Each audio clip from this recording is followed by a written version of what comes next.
Welcome to The Patty Show. My name is Patty Setiadi, and in this podcast, we'll explore the crossing point of the three P's: passion, pleasure, and positivity, and how they can lead you to your own personal paradise. We'll chat with inspiring guests, share practical tips, and dive into stories that will empower you to live your best life. Let's get the Patty Party started. Welcome back to the Patty Show. I missed the cue. Thank you, studio audience. Next time I'll get my personal assistant to, get the cue cards. All right. Personal assistant Patty. Next time you gotta do your job better. Mm-hmm. It's okay. We're on it's episode. Supposed to be me. Yeah. I'm actually the personal assistant. We're on episode 53. It's crazy. I'm switching things up. I'm putting the microphone on our little blue ball fun. Exactly. Pleasure. Mm-hmm. Passion, pleasure, positivity. That's what the Patty Show is about. Episode 53, guys. It's a crazy blessing to be here. So grateful. 53. Our theme today is about juicy truths. Yeah, I don't know about and that. Personal paradise. Mm-hmm. Of course, that's a common theme we have in all our episodes. Mm-hmm. Before we continue on this episode, that's coming out in 9/11. You know what I'm saying? Just a moment of silence for respect. the people out there. Respect. Yeah, silence. 9/11. Yes. Okay. Yeah. Sad day, but we're so grateful. We learned a lot from those moments. I think we were very young those times, but just reflecting on it, just grateful for the opportunities now, and grateful for the Patty Show, guys. Yep. Passion, pleasure, positivity. Our previous episode with Andrea, amazing Indonesian filmmaker. She does it all.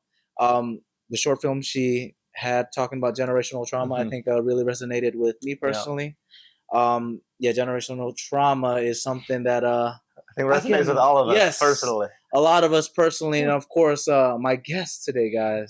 We have a special guest. The founder of today. Generational Trauma. Well, maybe not the founder. Maybe not the founder. The co-founder. One of the bearers of Generational. Yes, generational trauma. He knows it very well.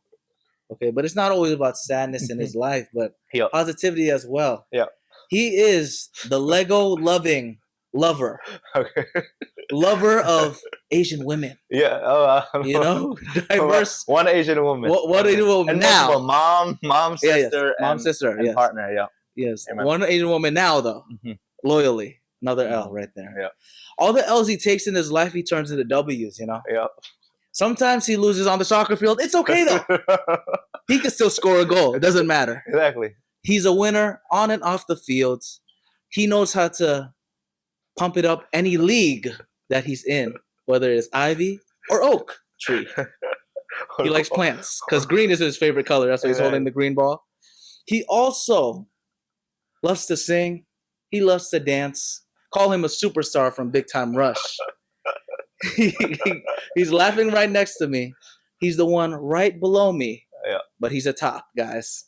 Exactly. Okay? He's a top. He's on top. Triple A. Yeah. Big A himself. Yeah. My brother, Arnold Setiadi. Give it up, everybody. Thanks for coming to the Patty Show. Arigato. Arigato. Hey. Arigato. Thanks for finally being on the Patty Show, in our humble living room. Yes. That was actually off the... Then you didn't even... Okay. See, I told you. Fully improv. Yeah. Fully improv. That's what I do. Shout out to UCB. I'm impressed. UCB. Diversity Scholarship. Shout out to him, man. Thanks for coming again on the Patty Show. You've had some appearances here and there on my special 50th episode. Thanks for bearing with me for that, like almost 2 hours. Long time, a lot of tech stuff, but thanks for being there. All the flowers. I'm going to give you flowers eventually. But if you could give a quick intro, man, background, hobbies, passions, how we know each other, of course. How we know each other. Do your thing, man. Do your thing. What's up, y'all? My name is Arnold Setiadi. I'm 5'11", based in Los Angeles, California. Ooh, LA, that's the slate over there. Yeah, the classic slate. I'm Arnold, Patty's younger brother. We got 6 of us. I started off the show as his loyal and trusted executive producer. But after the first episode, it kind of, he kind of, 53 episodes in, he kind of just started doing everything on his own. But you know what? I gave him a little bit of encouragement, so I get slight producer credit on my resume. I'll let you have it. I'll take a little bit. Arnold, his younger brother. I'm living here in California, but born and raised in Connecticut. Born in Norwalk, Connecticut, raised in Bridgeport, Connecticut. Also in Indonesia for a little bit, for a few years. We kind of have like a similar timeline. Because our parents are from Indonesia. They immigrated from there back in around the 90s. I don't even know what else to say. I love a lot of, I like to strive to become a mediocre Renaissance man one of these days. Mediocre. So whatever it is that I kind of like, I kind of do, or at least I'm trying to get better at. Like you said, I like acting, singing, dancing, playing sports, telling stories, riding a bike, taking care of my puppy, being of service to other people, being a good brother, a good partner, a good sister. I mean, a good brother. And a good sister, okay. We're accepting. I told you he's a top. Guys. Exactly. It's multiple. But I'm just happy to be here. I mean, for my day job, I work at NBC Universal, specifically for Focus Features. Shout out to the Focus people out there. We love y'all. Exactly. Y'all gonna be on the podcast soon. That's gonna be a lot. That's gonna be a lot. We have a whole lineup. A whole entire lineup. That's my day job there, where after I graduated college, got a job there that prompted me to move out here to LA. And my job is really just like working on the business and creative side of making movies. I love movies. I love theater. That's what I studied in college, theater and political science, which comes back to our roots of like just doing a lot of like skits growing up and performances, whether there are like Indonesian groups or church groups or family groups. Did it in high school, once again studied it in college. And then I'm still pursuing it as well, like acting, writing, directing, producing, filmmaking, all the ings, while balancing my day job and just trying to, live a healthy and sustainable and passionate and pleasurable and positive lifestyle. Amen to that, man. Thank you, arigato. Woo! Well, here comes, what section we got today? Welcome to the flowers section of the Patty Show, everybody. You're like, what section? It's a new section. That's what I'm saying. I thought the budget increased. I know the budget. He's gonna pull a Amen. One day the spring and the flowers come in. Yeah. The sakura blossoms, which we'll get to in a little bit. A little teaser. That's gonna be a fun arc. Man. Flowers to you, man. Thanks for always supporting. He's executive producer, not even executive producer of my life. Always my number one fan. I appreciate you. I don't want to get emotional too much because we got emotional in the episode, but I'm so grateful for you for giving me the opportunities, giving me the love always. We joke a lot with each other. Give each other like what is it called, crap, and make stupid jokes talking about our exes and all that silly boy brother sibling stuff. Boy stuff. But in the end of the day, I know you know this. That I love you so much. Yeah, man. So proud of you. So grateful for you. All the stuff that we're doing, it's like crazy actualizing. Because yesterday, for example, I met your friend Joy that you worked on. Joy, yes. Shout out to Joy. Shout out in advance to short film Sesaat Aja or Sesaat Saja. One of them. In which he's, I can't say nothing. I don't want to spoil this. That's not my NDA. You probably signed it. I can't. I don't know if I can spoil, but it's gonna be a good project. Yeah. It's definitely different than a lot of the roles I've done recently. I might have already spoiled it to me. If I said the title of the film, it doesn't matter. It doesn't matter. But she's a rock star. First time I met her in person, bro. And then the praise she had for you, and then everybody else was just like so much, like the good energy, man. It was so easy to connect with everyone because you did such great work, and I'm not just blowing smoke up your booty. You legitimately. I don't mind. I don't mind. He loves that. Up the booty, just like the other episode, exactly. Fire in the butts. Exactly. I don't like booty like that. Yeah. I think that's the next clip that's going to be on Instagram, actually. Because I was looking through Opus Clips. Shout out Opus Clips. Making it easy. Use AI to your advantage. Don't let AI take your jobs, but make AI become yours. Your beep. Exactly. Your assistant. Your assistant. We'll keep it PG. We'll keep it PG. But yeah, man, keep doing your thing. Everyone always has amazing things to say about you. Everyone has a lot of flowers. I mean, people that we worked with that were on the podcast, you got Max, Hansureya's here. Everybody, of course, Cinema Inclusion too, all the homies. There's a lot of people that love you, man. And we're just so grateful to have you on the show finally. Thank you. We're grateful for the journey. We're grateful for the story. That's we're gonna embark today, guys. We have a fun journey today. We're gonna start about. Let's go back. Let's go back to Norwalk, Connecticut. Okay, everybody. Norwalk, Connecticut. Man, second child, Chinese Indonesian American family. Yes. How did you feel being the second, the second child? Why you gotta emphasize on that? The second child, number 2. Do you have? You know how they have middle child syndrome. Do you think that you developed something called second best syndrome? No matter what, you know what? That's actually quite the common phenomenon that I experienced in my life. Actually, I've been waiting for this exact moment.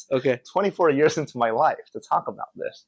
I mean, real talk. So, like I mentioned, we grew up in like a really big family. It was Patty, then me, and we're kind of all separated between like 1 to 3 years. So Yeah, pretty each good age everybody gap. kind of, yeah. To be honest with you, I never had a second child syndrome of feeling like I was inferior or anything. Because he was a bum, bro. No. Yeah. That's my competition. I think in general, as brothers and siblings, we have a healthy sort of jealousy and competition that just comes naturally as being little kids. You know what I mean? I don't think it was anything in particular. For example, if he was like faster than me or could like jump higher than me or whatever, I'm like, oh, I can do that too. I could jump and be fast. Like, you know what I mean? Like, I don't know why I did that. I could be uglier too. He does like, you know how it is, like dumb stuff like that. Like kids are like, oh no, I can do an uglier face than you. So I can climb this fence higher than you. I could do WWE and flip you over onto a floor with like a freaking decrepit floor with nails on it. People probably don't understand that, but we'll get into that. But honestly, no. Like real talk, I've never had like an inferiority, and not to sound like arrogant or anything, but I never felt like not like a Napoleon complex. Is that what they call it? Yeah, I was thinking Napoleon Dynamite when you said that. That's the guy with the afro, right? Yeah. The white guy with the afro. With the glasses, I think. I don't know how a white guy has an afro. Yeah, that's what I'm saying. I'm an Asian guy in a braid. It's like cultural appropriation, not for you because you grew up in Bridgeport, so we're fine. But the white guy with the afro feels a little bit. So you okay? Let me ask you about the appropriation though. I'm curious about that. So if I pull up with braids and I say, "What's up, my homie?" Yeah. Is that a cultural appropriation? I don't think you're appropriating. I think you're appreciating. Oh, no, appreciation. Because it's not like you're slurring or saying a bad word or making fun. Okay. I think if you're saying, hey, homie, like that's the dialogue. Yeah, like, dialogue. What's up, my brother? Okay. Yeah, what about that? Brother? I think for PR reasons, some of that stuff. What about brother? You know, like Hulk Hogan. Hulk Hogan or Vince McMahon in the WWE. Those are like probably the two most polarizing. Yeah, you shouldn't. Based on the stuff that they do in like the old time WWE, which to some people consider entertaining. You know, I think different times, maybe not that. But on the inferiority thing, I think it was like when we were growing up, it was like because I mean, real talk, our parents grew up poor. You know, we grew up poor. Surprise, surprise. Like first generation, low income. So for me, I think we kind of had to like raise each other up, you know what I mean? Because like our parents were always busy. Like dad would work the night shift, mom would work the morning shift, and vice versa. Like work constantly, so that we kind of had to keep each other company. Not only me and Patty, but then eventually like our other siblings, like Juju, Dilly, Haiti, even Joshua. Like later in sorry, those are all of our siblings. So I think in that way it was a really good relationship of like. Oh my God! You learn so many. It's definitely tough for sure because like even things like if the parents didn't have that much food, not gonna lie, I grew up the skinnier one. It's a feast or famine. So like he grew up a little pudgier, and then our younger brother Juju was also a bit of. I'm gonna say he was a bit of a glutton to be honest, and I'm a glutton too, which is fine. But like he also grew up a bit heavier set. So when it came for dinner time, like all the other siblings would be able to eat, and I'm there, emaciated, trying to eat my food. And then our brother Dylan, that was the fourth one. He also was. He was the smallest one too.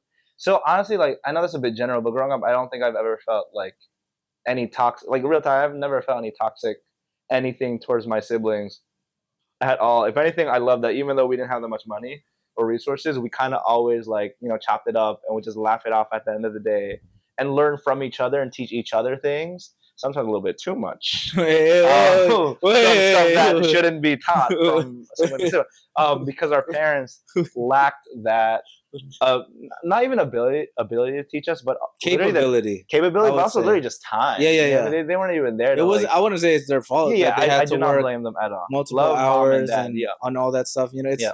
I say maybe capability is the word. No, capacity. Capacity, exactly. Because like if literally capacity. Yeah, if the like man, I'm tired already working like all these jobs night and day. Imagine having kids running around that, and then you barely know the language too. You're already stressed. You're trying to teach them this, that. That's also probably why we didn't fully learn Indonesian, like the language, until we moved to Indonesia, because you know they didn't have enough time to really interact with us. We got most of our education and I'm not talking about formal education, but like a lot of our social cues from school. That's why we act certain ways. You know, like I would say I act more urban, if you would call it the quote unquote inner city, interdynamic city. You know, but yeah, I mean, you know, and I'm proud of it. You know, I you know how people do that. What is it called?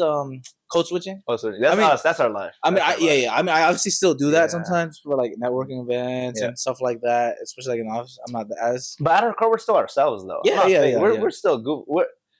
It's just like, I think it's something we learned from our dad, who like once again assimilated into the culture in America. In order for him to survive being like an immigrant here, he had to learn how to charm other people and learn English.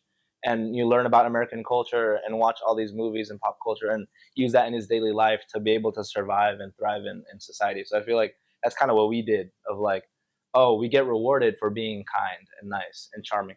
I mean, of course, that's like a cynical way of looking into it. Of course, we're not good just because we feel like, oh, we're going to get a little reward.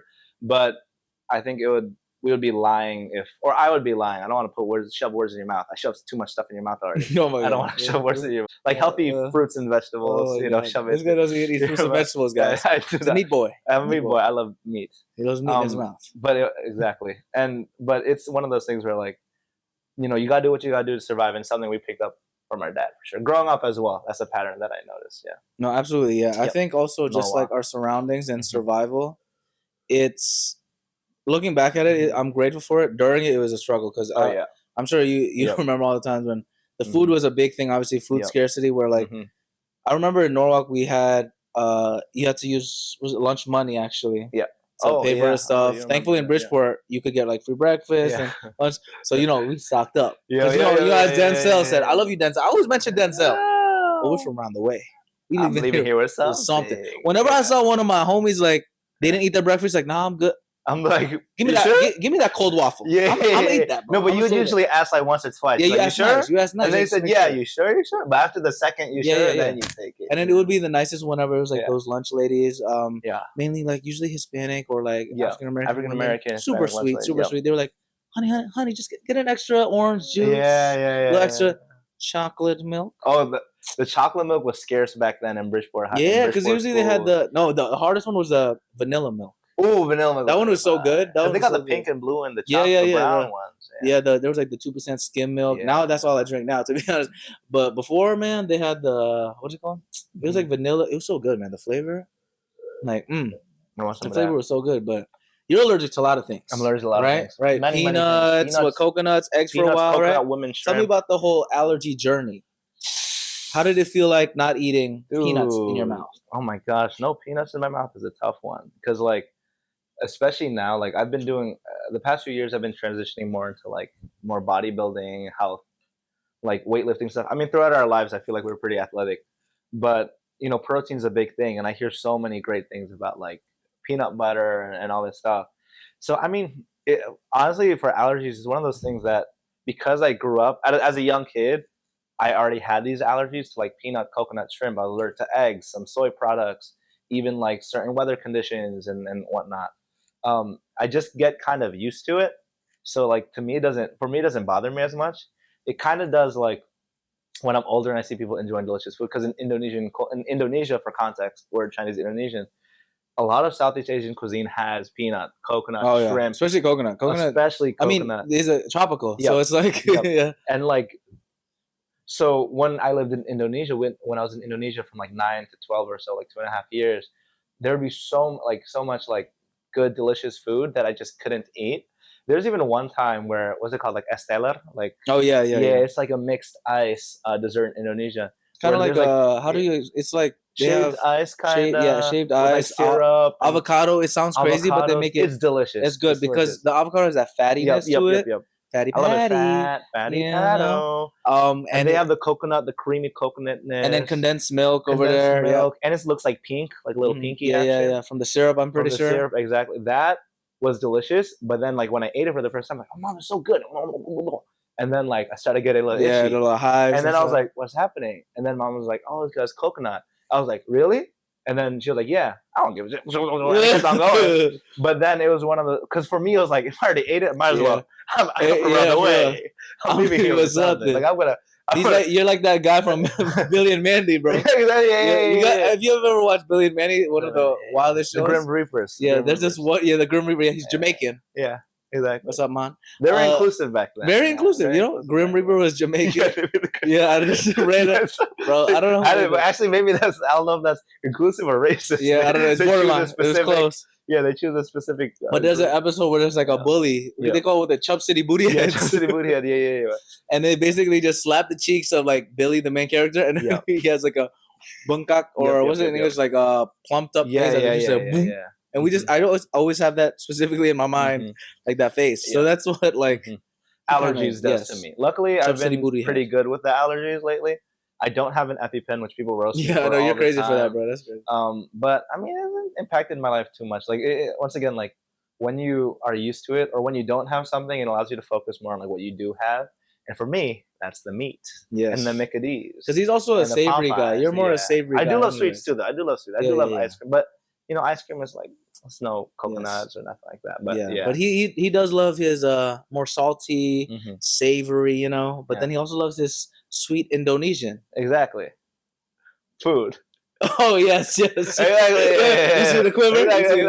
You see the quiver. Maybe we'll get to that part of the story eventually. So yes, Norwalk, right? Okay, so we were there for a little bit. We moved to Bridgeport a little bit, back and forth, right? Finally went to kindergarten, man. Best times of your life. You know, you said you're allergic to a lot of things, but you still like to eat food. Yep. Tell me what happened in the bathroom, though. Oh no. Tell me what happened. Tell me. When I was a kid in kindergarten, I somehow locked myself in a bathroom because there was like a bathroom in the classroom, and I basically pooped my pants as a 4-year-old. But the kicker about that, which I'm confused about, I think my memory just blocked it, is I don't know how I locked myself in and couldn't get myself out. Either the bathroom door was actually locked and broken, which, you know, fingers crossed, that's what my ego's telling me, or I was just so dumb as a kid, I didn't even know how to open the door after I pooped myself. It was one of those things where growing up as a kid, I grew up really introverted. I think I'm still like pretty introverted to an extent. But I was just very shy, and like I think part of it was because we were like one of the few like Asian kids in Bridgeport, Connecticut, because in Bridgeport it's primarily like black and brown people, like not really many Asians, let alone Indonesians. And even like white people, there's more white people than Asians, and then the Asians that we know was like all our cousins. And it's a lower income area. So we're like I talked about in my episode, but we were like outsiders, and I don't say that in like an embarrassing way. Maybe back then I was, but now I embrace it. I'm so grateful that it was like we had those moments, because now like we can fit in anywhere now. And like during that time, like I was just really shy kid. I was super energetic, very creative. Oh, very energetic. Very shy. So it was one of those things where whenever I had to like, when I was like, constipated, I got to use the bathroom.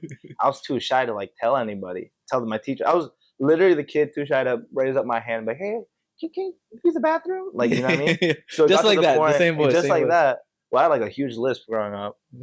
So yeah, that's what contributed to that, to be honest. I was like, just like, I mean, because it's kind of sad, right? Because I feel like, think about it again, of like you feeling like you're not, like you hold such little like room in like that society, and like you hold such little space in that room, where like a lot of the kids like who would get attention would be the ones who would like raise their hands constantly and like say this stuff and be extroverted, and they would get rewarded for that. So for me as a kid who would kind of just observe and listen, it felt like I was being like punished for some reason, like, oh, because I'm not vocal, I'm not getting the attention that I should be getting from the teachers, or I don't have the courage to like talk about like going to the bathroom, then I end up pooping my pants. But yeah, I mean, that was a thing. That also happened multiple times. I think once in the school, and once on a field trip out when I was a kindergartner or something like that. I think there was a field trip. I remember. I remember that one. But they loved you, man, so much, man. Yeah. And then you had to actually, before you were in the Ivy League, you were in the remedial class. I don't know about. He probably knows better than that. I don't know if I was a remedial, but I was definitely a slower kid. Yeah. I had a huge lisp. You had extra classes before class began in kindergarten? I don't know about that. I think it was after I would like stay a little bit or something like that. Or to be honest, I maybe that's how dumb I was. I didn't remember anything. I think everything around kindergarten, there's some things I remember, some things I don't. But yeah, I mean, shout out to Miss Konkoff. Yes, Miss Konkoff. Miss Konkoff, she's the OG kindergarten teacher. I met her when I was working at a restaurant in high school, Japanese restaurant as well. I haven't seen her since then. But dude, I love teachers. Becoming a teacher was also one of my dreams and passions. And it's because of that reason exactly of like, dude, like teachers can change the world, man. Just having that one person who like just believes in you and gives a little bit more attention to you and assumes the best out of you and sees your potential and does that unconditionally. Yeah, especially when no one sees it, especially or when nobody sees it, bro. And all these kids are, I'm gonna say it, a little bit kind of jackasses, especially where we grew up. These kids are like, dude, like, wild. Look at my crayon. Yeah, look at my crayon. Like, you know, it's like it's like, and to be able to have that amount of patience and like unconditional love, that's super respectful, and I want to be a part of that. That's me saying it now. Hopefully, I get to live many more decades and become a teacher of some sort. Wow, but, professor over here. Professor. Wow, I guess you know a lot of professors in your life. Yes, I do. Oh, great. We will get to that part eventually. We're not going to. We're cutting out. Oh, man. Norwalk, Bridgeport, all the good stuff. So, you know, in our story, I think people know a little bit more, but we go to Indonesia again. You were, how old were you when you? 9. 9 years old for 2 years. Tell me about the transition in your perspective and how those 2 years made you become the man you are, or you were in high school, actually. Or I wish I was. No, the man that I wish. Wait a second. What kind of podcast is this? So just for context, when I was 9, about to turn 10, we just moved. To me, then it was just like moving abruptly to Indonesia from Connecticut, and once again, like, growing up in Bridgeport was kind of tough just because of how lonely it felt and how kind of like a pariah we felt at most times. And right when I felt like I was starting to get used to everything in the States, because I was actually about to skip a grade because I was 4th grade at the time, doing well academically, making friends. I was about to like skip a grade and stuff like that. We got the news suddenly that we're going to Indonesia. And to be honest, we were kind of just like, oh, whatever. Oh, for me at least, I was like, kind of just going with the flow of things. So like, I guess this is what everybody does. You know what I mean? So we moved to Indonesia, and it's kind of like a reset again. Now I have to like assimilate into this culture, and we didn't even know the language that much, or the culture, the language, the norms, whatever. So when I first started school there, dude, it was a lot of, I mean, kids are devious, man. Kids are evil. Like a lot of like, okay, to be honest, like I did get bullied growing up in Connecticut for being like the Asian kid or whatever. But now when you're in Indonesia, you get bullied for being like the rich white foreigner boy, the rich white foreigner kid. So honestly, it was a lot at first because I was like, yo, what is happening? Like there's this language, there's, you know, people like constantly bugging me like, oh, in America, do you guys have this? Oh, blah, blah, blah, blah, making fun of me and stuff. But as with most things, like over time, and luckily I was still very young. So like when you're young, you're kind of like a sponge and you absorb all these things. I was able to we were able to relatively quickly learn the language and how kids interacted and all these different subjects and stuff. It was still definitely very hard. But the thing that helped me out a lot was just like having that support system. Luckily, I still had my siblings. We had family there. We had our dad sending money from the States to help us financially because the buying power there is like the conversion rate is really good. And I was also able to explore a bunch of my different interests of like dancing and doing theater and riding bikes and playing soccer and making a lot of friends there who I still do contact on Instagram. And it's because of that like, of course, my Indonesian isn't as fluent as before, but it's definitely getting back. But, you know, was able to pretty much get fluent in another language. And it's something that we use today all the time. So, I mean, it was a great time, like 2.5 years. You were a dancer, right? You said? Because you're a star. Superstar. If you know where... Is that copyright if we sing that? No, because if we sing it with our messed up pitch, it's okay. Yeah, it's okay. Yeah, so you danced to us. It was a school project, right? Yes. So what was the school project exactly? Yes. And tell me more about this whole big time rush experience. Yes, I don't even think in Indonesia, dude, the school we went to had so many different classes. Oh my God. It was like a liberal arts program, like actually. It's like almost like college, bro. I was like, English, Indonesian, Mandarin, Chinese, history, all this stuff. And then you had the maths, the Boy Scouts, and the biology, and the chemistry. Crazy, everything. Like, but one of the classes was sanitari, which is like dancing.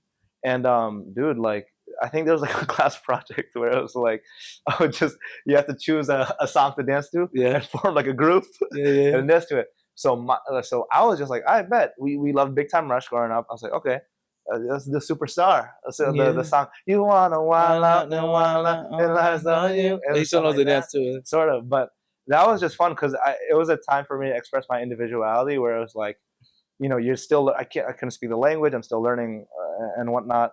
But when I was like dancing, I felt so free and like you felt like a star. I felt like a star. A superstar. And I did it with a couple of my buddies, Chandra, Joshua Budi, Jonathan, Jeremiah. Jeremiah.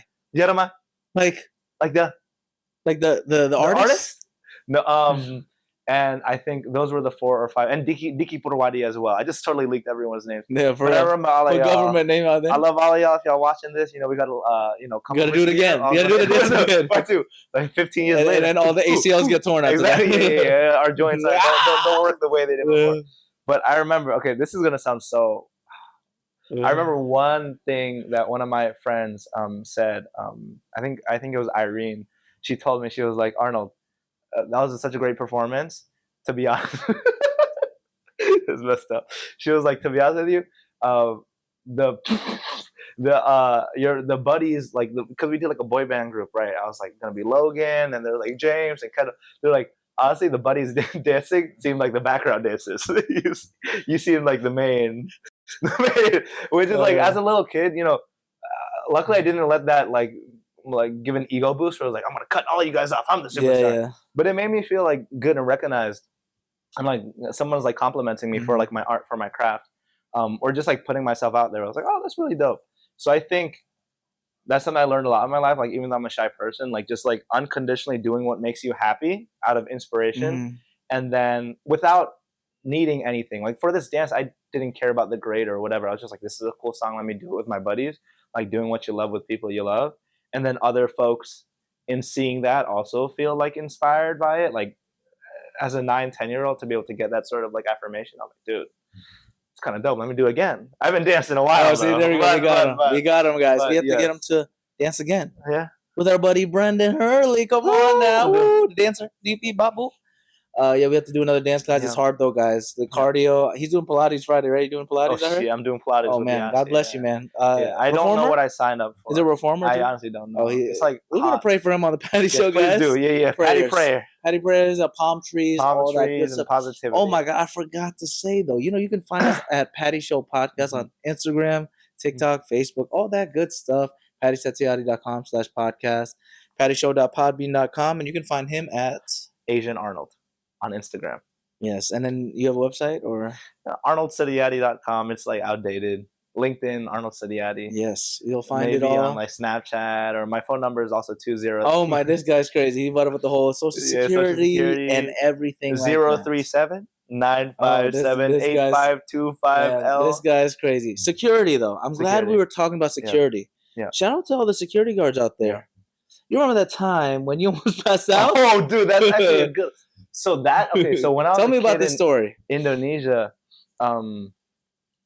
there was a supir, like one of our drivers. So basically, there was one of our homies.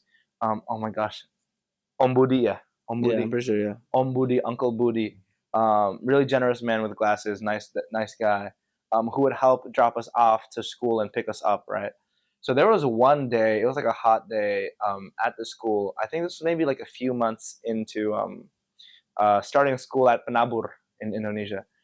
I think it was like we were taking an exam or something, and I was like one of the last kids, like, cause you know how doesn't, bro, something I hate are them kids who, when you're doing a test and you have 60 minutes and they finish after the first 20 minutes, like, teacher, I'm done, and then they go up and then they leave, take their backpack and gone. So I was one of the last kids still doing this exam. Oh, man. So dude, for me, it was just like pressure. It was a hot day, a lot of pressure. I felt like I'm not adjusting to society. Yeah.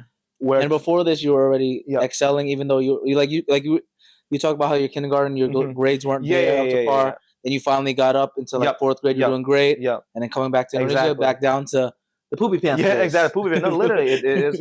No, that's true. Like kindergarten was like ass, and then fourth grade, I was finding my place in the world, and then fifth grade, I'm like, shoot, I'm back to He's like, I can't open the lock. Exactly. I can't open the lock. That's true. Yeah, it was unlocked the whole time, guys. So no, literally stuff like that. And so for me, I have a vague memory of it. I actually didn't like pass out for real. It was just like super overwhelmed. I literally just gave up at that point. I was just like, I think it's better if like someone just takes me and moves me around. He's just like a doll. Yeah, like do anything you want to me. You know, like maybe not anything, but oh my god, with exceptions and boundaries, with of course. Consent, of course, guys. No, but I literally just passed out, and then the teacher was like, "Hey, we need somebody." And then luckily, Ombudi came up and literally lifted me up like a doll, like this, and dragged me down to the first floor. Went to the car, and and after that, I think they took me to like the ER or something, the equivalent. And I went to the I was lying down.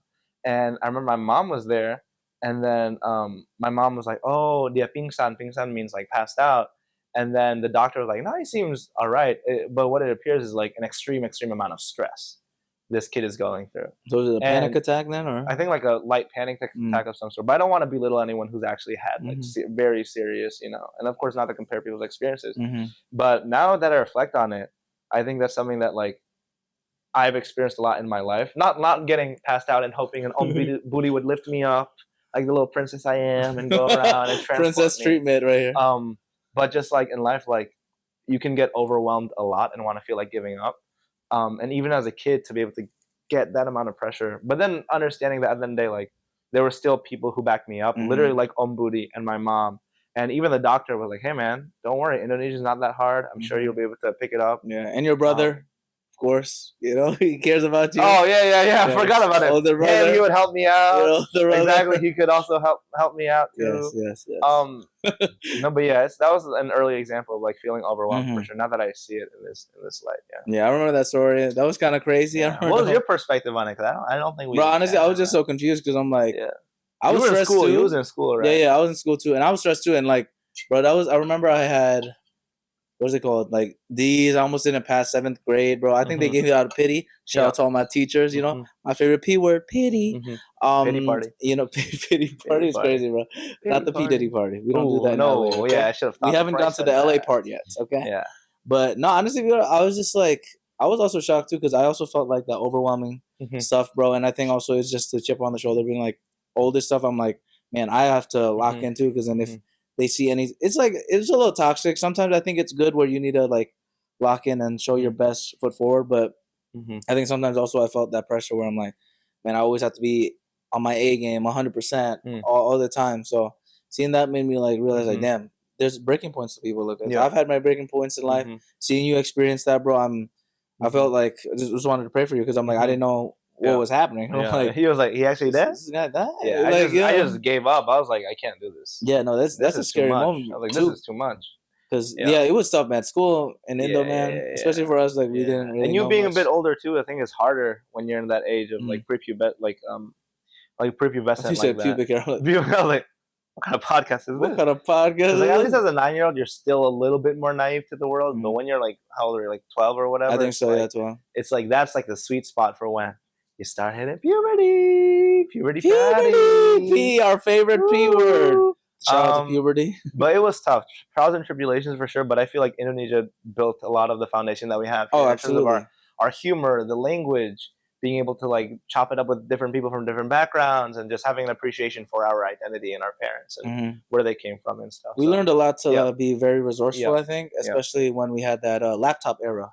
Before we were gonna move back, bro. You know? My gosh! Before we moved back to the States, dude, it was an interesting time period where like it took a little bit for us before me and Patty first moved back to America, like in late 2012.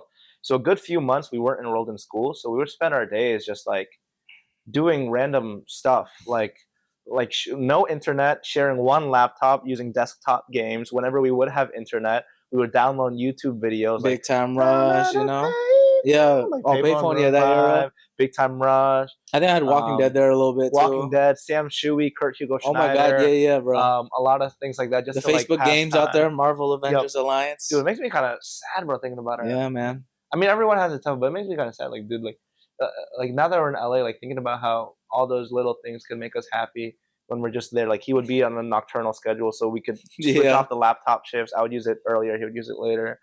And I would also like bike around town and, you know, be like a kampung boy, like a village boy, and do stuff. But I mean, it was a good enough transition before the States, though, you know what I mean? Because like we still at least had housing and like family and had each other and stuff. So it was interesting though. I think the family was also impactful. Like when we moved back, we got to see a lot of family we've never met before, family that we've seen before in the States, and then seeing them in a different light in Indonesia.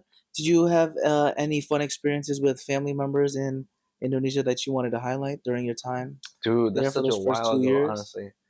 Oh my gosh. I remember when we first went there, it was with everyone. I don't know if I can say specific names. When we first got there in like Manado even, it was like Luana, Jeannie, Timothy, everybody. We were like swimming in this hotel resort, like playing card games. Like it was such a warm welcome to that sort of like, because okay, the thing that I appreciate so much about being young and like, dude, oh my God, especially in Indonesia, I think, is that young Indonesian kids for the most part are very, very like open to the world and excited and scrappy and want to like hang out in the most purest of ways. Just like, Coco Patrick, mainyo. Like literally, hey, let's just play cards randomly. Let's just laugh it off. Let's watch this TV show. Let's do this. Because in Indonesia you have so many weird games. Like we had games of like PKS, like Teko Bintik, like this game of like literally like a rock paper scissors shoot, and if you lose you get beat up. It's kind of like, okay, do you get like digitak or like you get flicked or whatever. And like there's so many games like in Indonesia. And of course our favorite one, our boy Jake knows it. Oh yeah, home pimpa alayong gambreng. So that one is like a bubblegum kind of. Wish. How many pieces do you wish? You know that it's like, but oh my gosh, dude, you're unlocking so many great memories. Like, it's just that openness to.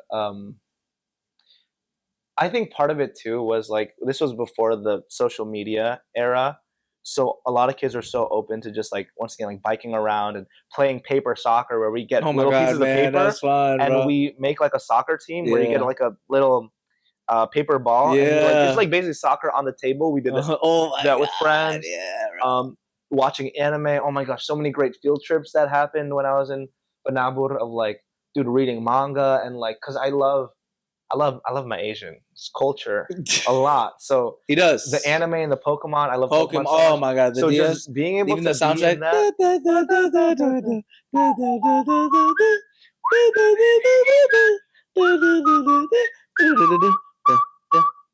This is the Bridgeport remix.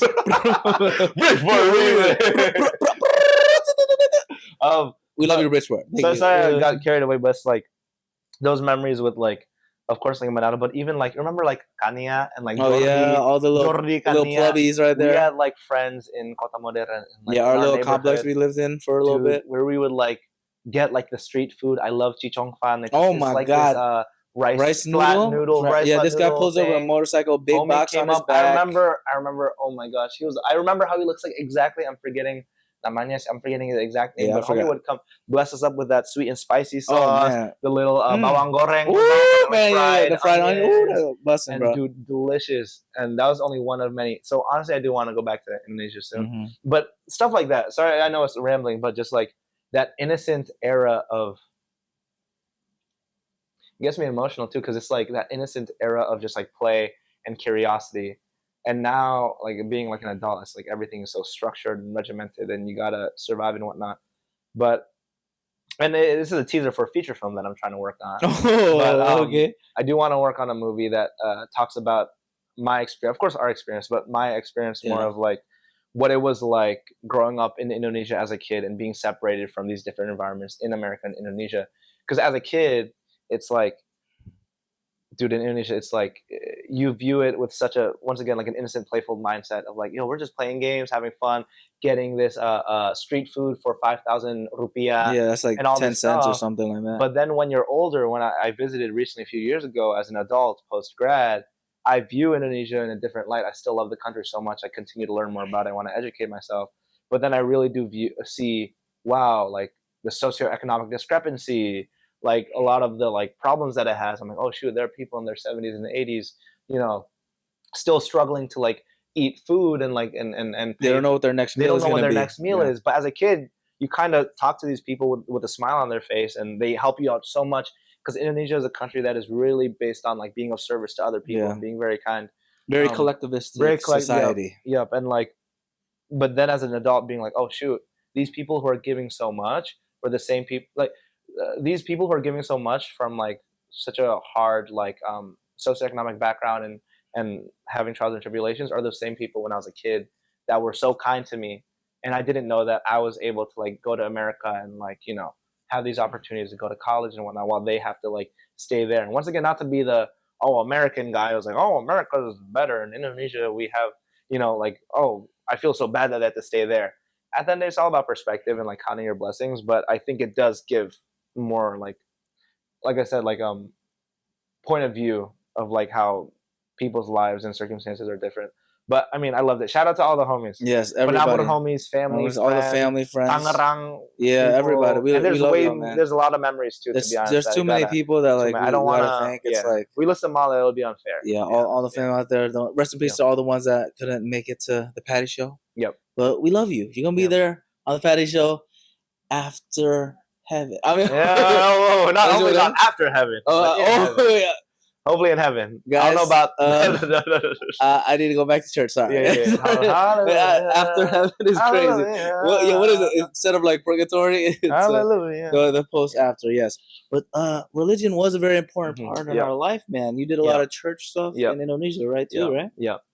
What was that whole experience like? Indonesian church coming from dude. You know, we did when we were in the States before that. We did jump around a lot with different churches, like Hispanic churches, Black churches. You know, we went to the white churches, New York, New Jersey, East Coast. Indonesian. It's like different. Yeah. But the ones in Indonesia, how did it stand out to you? What was your take on all of that? Yeah, I'm gonna be as objective as possible when stating this. I think that I'm very grateful for the beliefs and morals and values that our parents instilled upon us growing up, because I think that's the foundation for everything that I do today. I'm Christian, but I also have some disagreements with just like institutionalized religion, and when people and the bigger society and corporations use religion to justify. So what do you think about like institutions like, you know, the Ivy League institutions? That's built on slavery. That's built on slavery and Eli Whitney. Okay. I mean, it's tough to be honest, but going back to the Indonesia thing, it's like, I don't know. Although, okay, this is good. I want to be very honest here. There were some times where when we would go to like these Sunday school and like church organizations, I think they would be a bit OD, like too much in like indoctrinating like children of like, you can't watch K-pop because it's bad. You can't do this because it's bad. You can't do that because it's bad.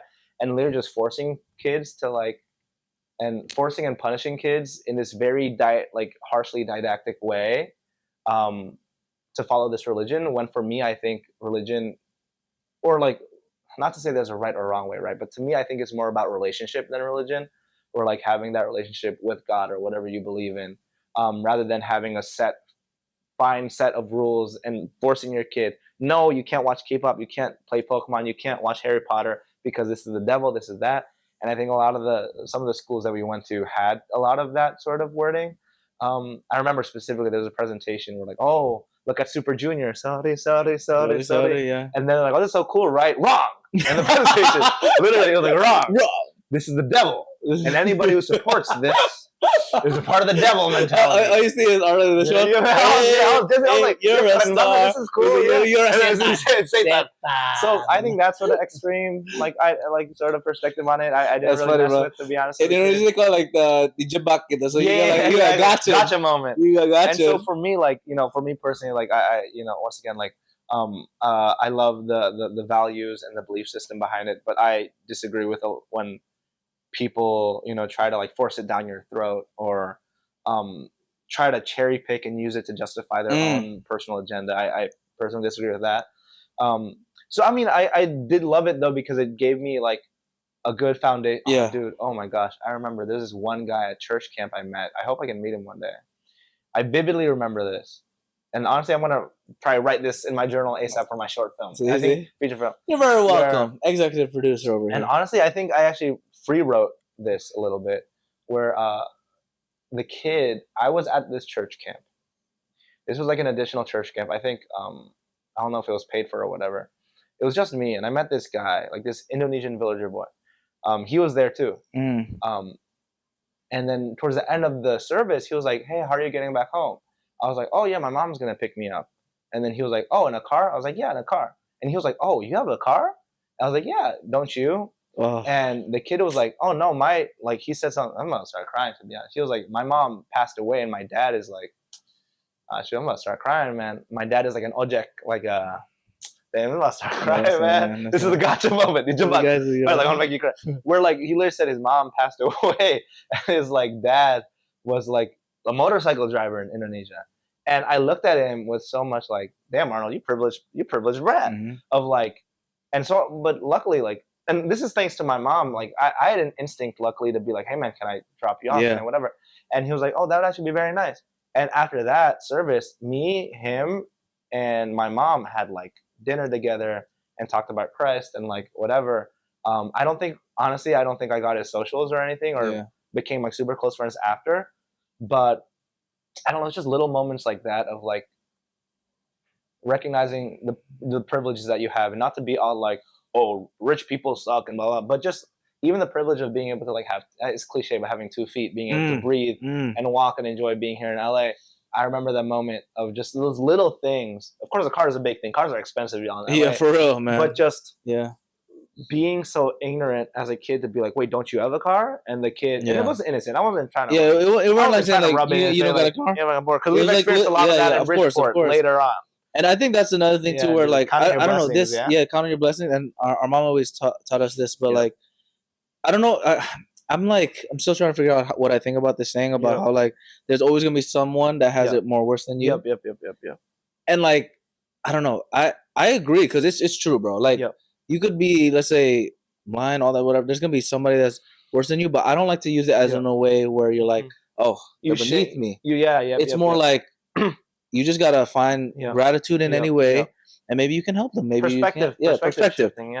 Perspective shifting. And I think that lesson, for real, like that, bro, like that instance, man, that really was touching. I was a kid, like 11. I was 11 or 12. But then it goes back to the idea, your foundation of like, you were like, oh, well, my mom, let's go, buddy. You just knew the guy. Let's get baso. Yeah, exactly, bro. And that's not us, like I said, this is biased episode because it's siblings, to our own horn. But I think I'm so grateful God gave us the opportunities, like all the struggle that we've seen. Like I said, thankfully we never had the point where we had to maybe like be like his scenario. Like thank God our parents are still both alive. All that stuff. Yeah. We have like a roof over our head even when we were poor and everything like that. Maybe we did share a room together, all that stuff. But at least we were together. Yeah. We're in a room. Yeah.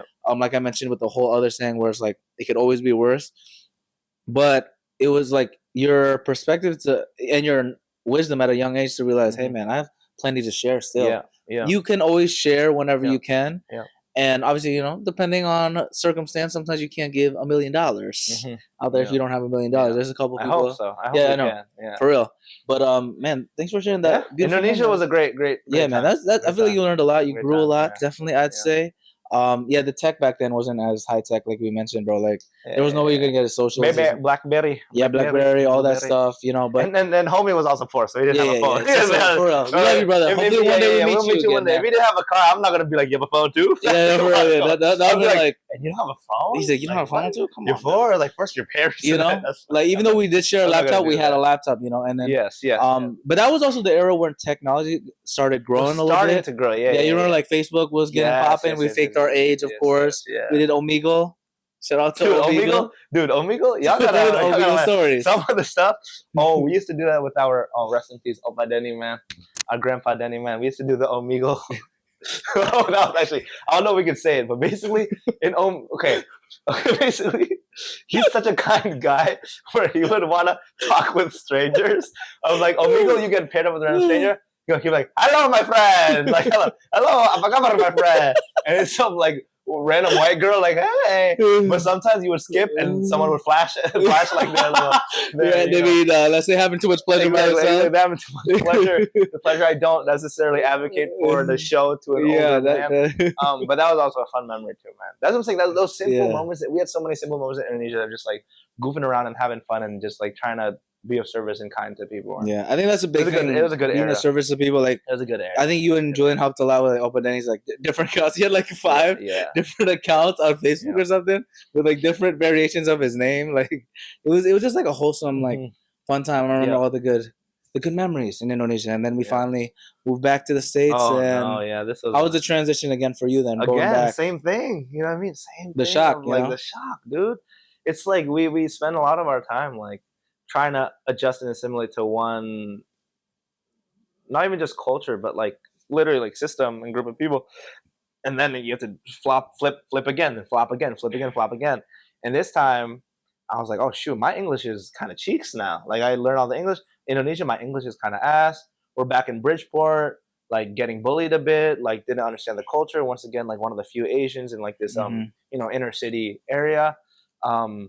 Luckily though, it wasn't as tough as I'm remembering it to be, because luckily I did make right when I joined 7th grade, I did have like a lot of really kind people, a lot of really good friends right off the bat who were just there for me. Because once again, like coming from Bridgeport, like I think even though there was bullying, the one thing we could all relate to is that we come from like that underdog. Yeah, got that dog. All of us come from broke families. Yeah, we trying to scratch out there. No, literally, like all of us come from like lower socioeconomic background, like broken, like family background. Not to like say everyone's trauma, but let's be honest here. If you look at the generational trauma, a lot of it is generational trauma, and that's something that we could bond over. That even though our circumstances, the struggle is real. The struggle is real. We can bond over our shared like struggle. So luckily, I had a lot of friends who also came from the struggle background and knew how to joke and chop it up. Because that's what in Bridgeport, Connecticut, that's how kind of we joke around and we laugh it off and we can bully each other and say all these jokes. So luckily, I was able to adapt there. And luckily for academics this time around, because in Asia the academics are so advanced. When it came to doing like the public schools in Bridgeport, Connecticut, not gonna lie, this is gonna sound cocky. It was like pretty. It was easy. Because I mean, it's like anything, man. If you've already lifted 100 pounds, bro, 20 pounds is nothing, bro. Because we learned already Pythagorean theorem. All that stuff, bro. So in Connecticut, it was academically like I was doing really well. Or 7th and 8th grade, or what was it again? It was 7th and 8th grade. 7th and 8th grade. Yeah. We back and it was a good time. I mean, and also I was still doing like Indonesian community there, church community, playing soccer, like. Making like little YouTube videos of like Pokemon, playing Pokemon. Oh yeah, YouTube videos of Pokemon. Dude, shout out to Munching Orange for stealing his stuff. We used to do. Come on, Munching Orange. Munching Orange. Give him the copyright, bro. Shady Penguin. We used to do a lot of that type of stuff growing up, like making YouTube videos and skits and playing games and watching a lot of YouTubers and I mean it definitely was another shock, but I think we adapted. I think I ended up adapting pretty well towards that, because I think all the communities we had when we came back was also a blessing. Like, dude, family, we had a lot of family. Integrated with our dad was there again, and we got integrated to the church. Indonesian church in Connecticut grew. Exactly. He made really close relationships with the jamaat. Yes, with the the congregation. Exactly. Specifically, one you want to shout out if you want to say what's up? Yeah. Congregations, exactly. Wow, he doesn't want to shout out. That's crazy. Exactly. You know who you are. Appreciate you and the family. Appreciate you and everyone in the family. Yes, and the family. Yeah. You know who you are. The Indonesian church. Yes, of course. He grew a lot. Exactly. He grew 7 inches that day. I don't know what it is. In height. In height. Actually, yeah. It's like the Grinch's heart. Yeah, exactly. I'm talking about the Grinch's heart, guys. 7 inches. Exactly. Speak about that. 7 centimeters. I'm 6 feet, y'all. I promise. 6 feet now. 6 feet tall, I promise. But there was a lot of fun times with the church. Shout out to everyone over there that we interacted with, that we still like keep in contact with when we can. All the beautiful people in the church. It was a very transformative time, man. Speaking of transformative time. Transformers. You go to high school, right? So high school. Oh my gosh, high school is all that. Same high school as me, Central High School. Central Hilltoppers. Hilltoppers. I'm a junior. You coming in a little fresh boy. Yeah. How was it like knowing the class presidents? I don't think you were a class president yet, though. You were a class president. This dude wasn't class president yet. Yes, not yet. I actually won that year, though. I won that year that we did. But yes, how did it feel like to be under my shadow? That was a big shadow. Literally a figurative. No, honestly, not, dude. It was. I mean, let's talk once again. Like, I never felt any sort of pressure. It felt good knowing that both you and Michelle already went to this high school But otherwise, it was really exciting, to be honest, because I was like, okay, Michelle has been here, Patty has been here. I had a lot of my friends from Black and middle school who were going as well. The orientation was nice. So honestly, like it was actually super exciting. I was really excited to like join, to be a part of like this new legacy and to move on to this next step. Cause I remember there was like a fair, and once again, there was like, I heard there's like a soccer team there and like all these different extracurriculars and stuff. So for me, I was kind of once again just like open-minded to this new experience. Having like older friends, but being open-minded to meeting new friends, having like, you know, both Patty and Michelle, my older cousin, already having the experience there. So I don't know, for me, I was like, once again, like I think a lot of my life, I kind of grew up, I'm a huge overthinker, but there were also many times in my life where I just went in like autopilot mode of just like, you know what, like, let me just like do this thing, see how it is. Cause like, as opposed to what, like not going to high school. So, I mean, at first, like I really, really enjoyed it for sure. And high school in general, man, like if we're talking about that in general, it's just I can't even mention specific names cause there are way too many people to like shout out. I loved my time at Central, real talk. Like, and y'all could clip this. I loved my time at Central High School. I don't want to be insensitive to people who maybe didn't have a great time in high school, but for me personally, like, once again, it was that sort of that camaraderie that I had of like, the teachers were great, the students were great, all the extracurriculars were great, the sports, coming of age, all of like my friends and best friends, and doing all these different things. There's just so much to talk about, honestly, that like, I think I also grew so much, not only on an academic level, but just like as a person, and learning how to like talk to people and work together, and cultivating my interests and passions and stuff. But I mean, high school was a great time. Yeah, you achieved a lot in high school, man. You know, you know, do you think that there was a impact when it comes to looking at your older sibling become, you know, lead for a lot of theatrical productions, or did you just do that on your own to become a theater man? This is a very pointed question that I feel like the only one right answer to. To be honest, I think, real talk, I think we all had like a passion for like storytelling. Now that I think about it, like when we were kids, like from what I remember too, like, you know, those scouting things at the malls, right? Hey, your kid is handsome, I'll make him a star. I remember I did, maybe you did as well, or it was like a wee thing. We got like scammed. Yes, we got scammed. Into doing like this photo shoot of like, you'll be on Disney Channel, and and we did like headshots, and we can make your kid a star. So as a kid, I kind of always personally really loved like entertainment and stuff, and like watching movies and anime, and once again making these little skits that we still have with our cousins when I was like 7, 8 years old. We kind of all grew up in that environment of like entertaining and performing. And once again, in Indonesia, like I played like a nativity thing of being like Joseph, and he played like some cowboy character. And oh my god, so we kind of always grew up playing and with like skits and posting on YouTube.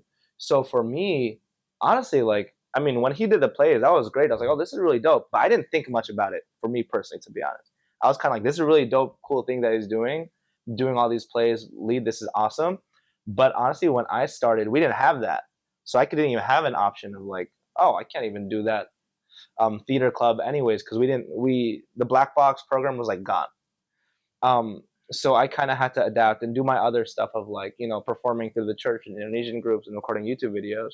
But then my junior year, shout out to the Central players, I'll say that, the black box reopened, and then I was like, okay, this is time to continue the legacy, to like try this out. So then I auditioned for the school play. I get the lead in that one, and then I call Patty, and Patty's like, yeah, of course, bro, you're going to get the lead.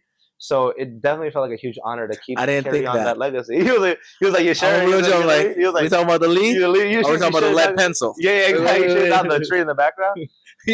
Why is it always like a tree in the background? Why is the tree in the background? What's wrong with the tree? But it was awesome because he did a lot of that theater stuff in high school, and I was like, oh, this is awesome to be able to continue this. And the first play I did was Other Desert Cities by John Robin Bates. It's a 5-person comedy drama ensemble that focuses on family dynamics. And it was just such a cathartic experience for me as like a gritty 15, 16-year-old kid, being like, oh, shoot, I have so much family trauma, and you're telling me that I can put that on the stage and joke about it and explore it deeper. And I just loved that so much. One thing led to another. I did another play, The Man Who Came to Dinner, my senior year, and also doing a bunch of other like different extracurriculars and whatnot. But especially in high school, I really like cultivated that passion for like performance and theater and acting and storytelling and writing, because it's just a collaborative thing, once again, of like a bunch of weirdos in our safe space where we can come as we are and create some art and be on the stage, and we don't have to be apologetic about it. Of course, be respectful and kind, but doing what you love with people you love and telling these stories, and just being human. You know, theater is, I feel like it's so pretentious, but like the study of the human condition and just like being there. Wow, you are quite a thespian out there, man. A thespian that enjoys legacy. Legacy. I feel like you like that word a lot. Legacy. Like, okay. Randy Orton, Cody Rhodes, Ted DiBiase. You know, if you guys know, you know, WWE. Yeah. Legacy, man. What does that mean to you? Because I feel like you like to, you know, follow in the footsteps of your oldest brother. You also became the president, right, of your class? Now you're just trying to gas us up. Yes, you did. I ended up being class president and school governance council president as well, and some other stuff. Okay. Yeah. And then you followed in his footsteps to go into college, right? I think this is a different type of show. I'm teasing. It's not the Patty show; it's the Patty Arnie show. I'm teasing it now. I'm teasing it now. But yes. Yeah. So legacy, no. But I do want to talk about legacy, man. Because what do you think legacy has as an impact for your life personally? Do you is it just something you say? Is it something you truly believe in? Is it something you're scared of? What does it mean to you? I think of WWE when I think of the word legacy. Here you go. See? You know, it's just one. No, honestly, to be honest, I don't think too much about it. This is gonna sound so chuggy and cliche. I think like, I guess in terms of, I've never had that like stereotypical like sort of like East Asian, not to belittle, like that ideology of like, oh, don't dishonor your family legacy. Honestly, I don't think I've ever had that of like dishonoring our Setiadi name or our mom's name or our dad's name.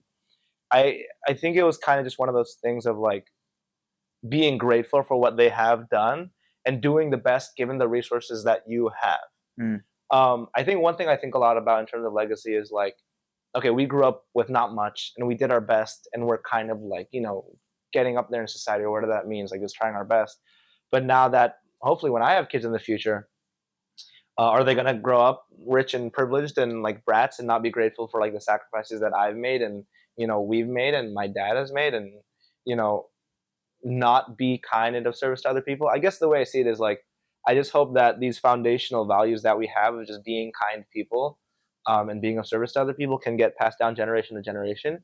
But beyond that, honestly, I'm like, dude, I mean, we're all going to die anyways. It doesn't matter if like the person 5 generations after me, like, is this super successful person? Because once again, success is also subjective. And like, of course, in terms of dreams and passions, like we do love this storytelling thing. And I do want to become a successful filmmaker and actor. But the more I think about it, I'm like, dude, fame is like, we always hear about celebrities talk about fame. They're like, oh, this is ass. This is horrible. I wish I had the privacy. I wish I had the time to myself. And I'm like, I don't even know if I even want that. I don't think I want that. If I don't want that, do I even want my kids and you know, kids to want that? I think as long as we're just like being true to ourselves, and once again, I keep on saying this, but loving other people and using your talents for good to be of service to other people, I think that's all I really care about at this point in terms of legacy. It looks like you don't really care about legacy. Trying to live your best life, inspire people, and that's what brought you to the best institution on the planet, right? Yale University. Oh no. How did you get there if you didn't really care about legacy? Because isn't Yale all about legacy? We're back about legacy right now. We have to take a little break. You know, 9-to-5 jobs. Exactly, busy out busy here, all the grinding. time. Legacy, okay? Legacy. So we were talking about legacy and how like you just want to, you know, live your best life, not worry about it too much. But legacy follows you, man. You go to one of the most prestigious schools, institutions that has legacy in its name, essentially. That's what the L in Yale stands for. Exactly. Yellow, Arnold, legacy, every day. L legacy. Yeah, exactly. Legacy. Yeah, exactly. Why did you pick Yale then? Was it vain? Was it because of a previous lover? Or was it because of a favorite color? Because green is my favorite color. Please get it correct. It's not blue. Green. It's not blue. But there's green on this thing. It's not blue, okay? If blue is my favorite color, then it would be my number one reason. I would have chosen Duke. Gotcha. Dude, honestly, I think as a kid, like it really is. as definitely some ego of like, I mean, not even because. So for context, when I was my sophomore year, I'll shout out Mr. Gillette, the homie. Oh my gosh, history teacher, the best guy ever. I hope you're doing well, man. He told me about this program called QuestBridge. Shout out to QuestBridge as well, which is this scholarship program, this nonprofit organization that gives full ride scholarships to students from high achieving students from lower income, first generation backgrounds. And as a sophomore, I was like, I want in on that. I was like, what? You get a full ride to whatever? Yeah. So it was literally just simple as that. I was like, wait, you tell me you can get a full ride for being poor and going into a top school? Like, sign me up. So literally that summer after my sophomore year, the thing about me, I do crazy amounts of research. Like, I was like on all the college board and all these like forums and everything of like how to get into this school. Were you on Reddit then? I wasn't on Reddit. I wasn't on Reddit. No, I'm not on Reddit. I'm not a Pokemon Reddit. Oh, maybe Pokemon Reddit. Jinx Pokemon Reddit. maybe. Gardevoir Pokemon Reddit. Those are fire though. Oh, sorry. But anyways, it was one of those things where I was like, of course, like, you know, our family comes from a poor background. I want to get into like the best school there is. So, you know, obviously look at Ivy League schools. And for me, Yale was one of the partner colleges at QuestBridge. And I also had experience going to Yale. We did like the Yale Southeast Asian Cultural we had so Spring many Festival, events, man. The fashion shows, everything. Yep. And all this stuff. People in the church there. Friends, family friends. Yes, and family friends work there. Daughters of family friends. Daughters, family friends. You know, thank you so much. Y'all have had an profound impact on very my life. Impactful. But just being on the campus and seeing how pretty it is, how close it was, and how Yale had a huge emphasis on the idea of like and rather than or, where you can do like math and English, this and that, like multi-hyphenate kind of lifestyle. And also they had a huge emphasis on the arts. I was kind of like, yo, this is kind of cool. Let me, and then I had to like strategize and figure it out. So ultimately I was like, okay, applying to Yale early, or the single choice early action program, and applying to QuestBridge separately to just get that as an award and under my belt would be the best strategy for me personally. Because Yale is like my number one school because of the reasons that I stated. And Harvard, like I felt like, I mean, doing my research is like, and of course I'm very biased now because, you know, Bulldogs like pretentious and like the campus looks, I'll say this right now, the campus looks ugly and like, no, actually I'm kidding, just in case like our future kids go to Harvard or whatever. No, he's not lying. He's not lying to you. He's not lying. Yeah. But go Bulldogs. Go Bulldogs. But yeah, like, so for me, I was like, I just want to get into a top school. There's a scholarship program. I know Yale. It's a beautiful campus that has, you know, alumni and like, apparently the culture is also really good. Let me give it a shot. So that was my main motivation for applying to it. And then luckily getting in early through God's grace and luck, and hard work though, because there was some even though we had two in the family that already went to college, man, that's a big feat. So a lot of flowers to you for doing the research by yourself. Thank you. How did you approach that by yourself, man? And how did you do that so eloquently? Because when you got the letter, of course, it's a very emotional moment for all of us. I mean, especially for you. Yeah, the dude was crying. Yes, I was on the Fairfield campus when he was being an RA or whatever. No. I was doing assistant. Yes, and I was doing my finals. There were some. That's why I was crying. There's some girls' voices in the background. Literally, no joke. They actually were. Okay, there was, but they were my friends. We were studying. Exactly. I think it was Zyra. I think in the playing board games. Yes. Okay. This guy needs help. He was really sweet, actually. He's a head ass, but he was really sweet. Yeah. It was, man. Yeah. This is how our legacy changed. He actually said, "This is how we change it up, man. Like people don't gotta underestimate us no more." Because a lot of the big theme that we talk about is growing up, we were like always underestimated, like the little guy, and like, you know, people gonna be like, oh, like real talk, like, oh, Patty, you're obese. Oh, Arnold, you're too skinny. Oh, you guys are dumb. You don't speak English. You don't speak Indonesian. You're this little Asian boy. You're this, that, you're that. Like there are times where, to be honest, where like I've gotten jumped and my phone's stolen, and we've had to like walk an hour back home because we didn't have a car. Yeah. We got into a car accident. You know, parents are separated. Dad works all the time. Like so many people just like underestimating us. But as with the theme of the show, we're using like that negative energy as fuel to positive action, which is what I think this show is about, which is why I commend you. 53 episodes. Thank you, man. Of like, no matter like what circumstances or situations that you're in, I know this sounds like hooey stuff, but there really is a silver lining depending on how you view your perspective. Just like our boy in Indonesian camp when I was 12, whose mom passed away and dad is like a motorcycle driver. For me, I thought I had it bad, and not to compare apples to apples because we can't. Yeah. But it gave me a little bit of perspective. I'm like, hey man, you know what? This boy still was able to go to this church thing and still able to like meet me and have fun. And he still at least has his dad and can enjoy the beauty of Indonesia here. But yeah, I mean, it was a great moment, man. Like getting into the school, and then being able to, but the real best part was because I applied early. Honestly, it was kind of cruising the rest of the year because I applied early. Like I don't have to worry too much about grades or AP. Yeah. I apologize for the AP scores. It's like when you get the job, you're like, oh well, it's time to chill now. Exactly, it's time to chill now. Yeah, it's time to job transition. It's like y'all get. I clock out at 5. Yeah. 4:59. I'm right there. That's the kind of the cruising thing. But how did you maneuver that then and still had the effort and the grit and the passion to still like not flunk all your classes? Because bro, you also took very hard classes. Yeah. Your last year, and so did you as well. But barely. I took. He underestimates himself a lot. I tried. It's the bulldog. I mean the underdog. The underdog. See, he's a dog. It's actually symbolic. And then my mascot is a deer. Yeah. Lucas the stag. Yes. Were you a mascot?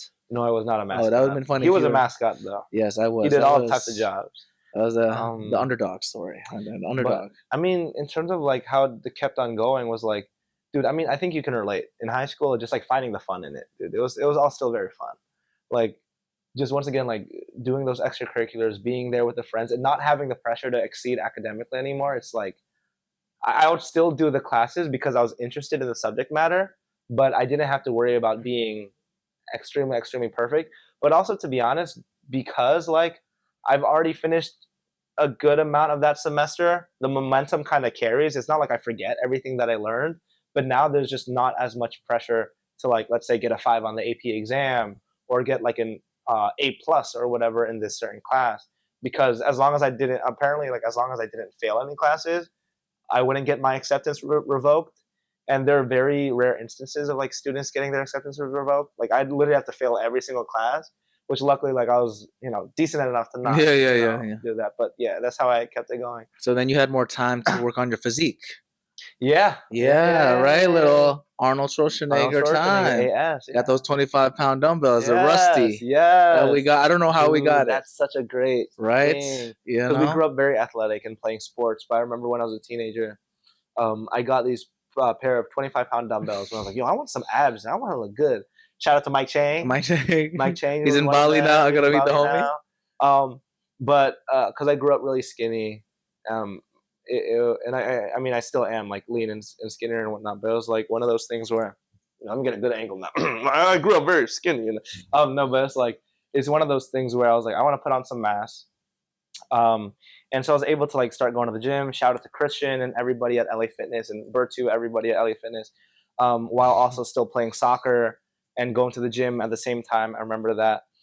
So it was like a reset for my life for being able to like, okay, now that I got into college, I can start building upon these other foundational things that will help me in my life in college, which to be honest, I'm so grateful. Like the past like many years since then, I've kept my foundational habits of like going to the gym, eating healthy, drinking lots of water, getting 7 to 8 hours of sleep, because I was not getting 7 to 8 hours of sleep in high school at all. There was no lucky balance. If I got 6, that was a lucky good day, consistent, which is great. I swear, if we got better sleep, we'd be 6'2" minimum. Yeah, 100%, man. 6'2.5" minimum.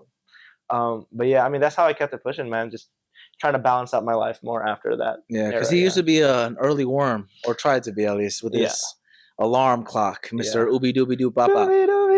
I had this alarm clock sound that went off at 3 a.m. from My Girlfriend Is a Gumi OST, where it would be like, shooby dooby doo da. But what made it worse, guys, is the one that would wake up is me. Yeah. And he would snooze it. Yeah. And then you end up waking up earlier still. Yeah. But it was such a weird thing. The reason why I set up an alarm in high school at 3 a.m. was because it felt like it was the only time I had control over my life. And that sounds so messed up, but like, because since we had to wake up so early at 6 a.m. and it would be so stressful doing homework the night before, having that alarm at 3 a.m. was kind of like, okay, Arnold, at 3 a.m. you can wake up and you don't have to stress out about going to school. You still have 3 hours. So it'd be kind of like a fake alarm, like 3 a.m. Oh, and then I'm like, oh, don't worry. I still have 3 hours to myself that I can control in this time. Because if it was just 6, I'd have to immediately spring out of bed. But if it's 3, I could make him suffer a little bit. and then go back into bed a little bit, and then wake up at 6 again. Well, I'm glad you mentioned that taking control of your time, because that's what the 5 a.m. Fun Fitness Club is about. Yeah. You know, I train people at 5 a.m., y'all. I think it's a really big game changer. I don't think everyone can do it, like waking up early at like 4:15 or 3 a.m. or whatever, all that stuff. But if you're a busy professional out there, you know, if you're doing stuff in tech, entertainment, there's not enough hours in the day sometimes, it feels like. So I feel like you have to just get those hours back by sleeping a little early, waking up at 5, waking up at 4, get your fitness in. I feel like it's a good way to start the day. This is just me promoting my personal training and all that stuff. Personal training. So you can find me at Patty Setiadi Fitness, 5 a.m. Fun Fitness Club. You know how we do. We have a fun time, giggle, while we get abs. And at 5 a.m., I'll personally be there to a cappella sing My Girlfriend's a Gumiho OST. Please don't. Because that trauma, bro. That'll scare away your clients. Bro, that'll scare you away. That'll scare me. I remember so I was like, Arnold. And he was laying down on the cheetah sheet prints. Yeah, cheetah prints. And I just want to go tiger mode on him. Yeah. And I'm like, bro, Tiger Kung Fu. You turn this off? And he just like sleeping, cuddling with our dad. Yeah. Cuddling up, a little too much fun. Yeah. Cuddling together. Yeah. So then I just end up going to the living room. But that's a story for another time. Yeah. But yeah, so Yale, right? Your Yale life, man. How did it feel like being there for 4 years of your life? During a pandemic, you met your lovely, beautiful Bubby lover. Yep. Yeah. Tell me about that whole Yale life. Once again, man, this could be, as you know, with college, it's like so much. Like we can talk. Yeah, of course. Overall, once again, like I'm incredibly blessed. That was like truly like. People say college is like the greatest years of your life. I disagree because I hope that my life can get better. But it's like truly 4 amazing, blissful years of my life. Like. I feel like I don't even know where to start. Yeah, he has a lot. It's like I feel like we have to have multiple episodes of the college era. I mean, I studied theater and poli-sci. I did a lot of extracurriculars. What is poli-sci? Political science. Which is the fake major to get employed somewhat. Chill, bro. I did communication. That's the real one right there. I love my communication. the triple threat of unemployment. We love you guys. But it was such a great time because like. Once again, dude, like in college, like you just grow so much as a human being on all different fronts. I've met some of my lifelong friends there who I still continue to collaborate and on a professional level, but also just like on a friend level. And I love them so much. People come from so many different backgrounds from all over the world, all over the United States. And I made so many friends from different groups, my residential college Pearson, theater, poli-sci, the different dance clubs, theater clubs, all these different programs. And oh my gosh, like I don't even know where to start. I mean, of course, number one, like, you know, that's where I met my sugar honey bunny, lovely bubbly pie. Oh yeah. Yes. He was like, we're good to Yasi. Like we were in Pearson College together, the same residential college, developed the relationship there, and we've been together. So you guys were friends first originally? Exactly. Friends first. So I heard something about how like she saw you in the shower before that? She met me. First time you met? Yeah, first time we met. Like face to face. I was in the bathroom because we shared a bathroom together. What? And how does that work in Yale? This is a prestigious institution. It's co-ed dorming. And then I think I came in. She was brushing her teeth, and then she was like leaving to something. I was like, "Hey, oh my gosh, nice to meet you. I'm Arnold." And she was like, "I know you are. Your name is Arnold Setiadi, right? From Bridgeport, Connecticut. I saw you across the hall. Your name is Arnold. Anyways, enough of the greetings. I have a directed studies appointment to go to. Have a great day, and I shall see you later." And she left. I was like, damn, okay. She was the only person who introduced herself to me that way. Everyone else was so kind and humble and whatever. Not to say she wasn't kind, but it was very terse, you know. Second time I met her, I came out of the shower, and I was a little shirtless, action. And let's just say I was already going to the gym. And so the 25-pound dumbbells. 25-pound dumbbells. It's working. Yeah. And I wasn't doing anything malicious. I was literally just showering, and then the towel over the waist. She came in, and she entered in. She was like, "Ah!" And then like, "I'm sorry." And then like kind of, I was like, "No, it's chill, it's fine." And she was a little bit. She will say otherwise, but she was a little bit flustered, buster. Mm-hmm. And then you were like, "It's okay. I have a girlfirlriend already. Hey, chill, right?" I was dating someone at that time. So it was I was like, you didn't think anything of it. I didn't think anything of it. I didn't think of it. Different story if he was single now. But after we broke up, that's when the relationship started to develop. Blossom. And literally my dad predicted, "Hey, Arnold, you and Yassi are going to start dating." He's a because we had like a buffet with shout out to Anthony, Yassi. Oh, we miss you, bro. We got to get on the podcast. Anthony is a homie day one. But that's how my relationship with her developed, because we did dance works together. We did "I Like Me Better When I'm With You." That's one of your go-to songs. Okay, we did like a little dance together, and of course we were in the same residential college. We had similar friends. We would talk to each other, chat late nights in the living rooms and all this stuff. And on Spring Fling of April 28th, 2019, technically the 29th at 3 a.m. is when we confessed our love to each other. And then we became butterflies and flew up into the sky. 3 a.m. is your favorite number. Exactly. Favorite time. Yeah. You became a gumiho. Exactly. Exactly. You predicted that you were going to fall in love. Exactly. At 3 a.m. But that is. How come I didn't fall in love at 3 a.m.? Yeah. Actually, I was doing it for you those many times. I was trying to get you your own gumiho. Yeah, man. I've fallen in love at 3 a.m. multiple times. Yeah. But falling out of love at 3:50. That's the story. That's another podcast. But I love that. Of course, Yassi's like weren't like the number one thing that happened out of Yale, but also like there are so many other great friends and people and experiences and learning experiences. Yeah, man. You should. It was a great time. Man. College was great. College, man, is the first gen students, you know, during COVID too and everything, and then dealing with the whole, what is it called? Unemployment process a little bit. Oh my God. Yeah. But then you had the beautiful opportunity of sunny valleys on the west. Yep. Or you also had that option to become a paralegal of sorts in Rhode Island. Oh, no. Take a look at this guy. Tell them that story, my man. Dude, after applying so when I graduated, I was like, oh shoot, I don't got a job.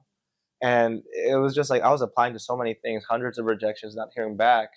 And the jobs I would apply to would either be more theater related or poli-sci related, like something research related or entertainment related. Cause I was like, I want a job in something I'm interested in, you know? I didn't hear back from anything. Luckily, I was still working a research job at Yale during this time. Shout out to Professor Sarah Bush. She's a homie. George Bush's daughter? Exactly. And then around September, a few months into applying, I started getting offers to stuff.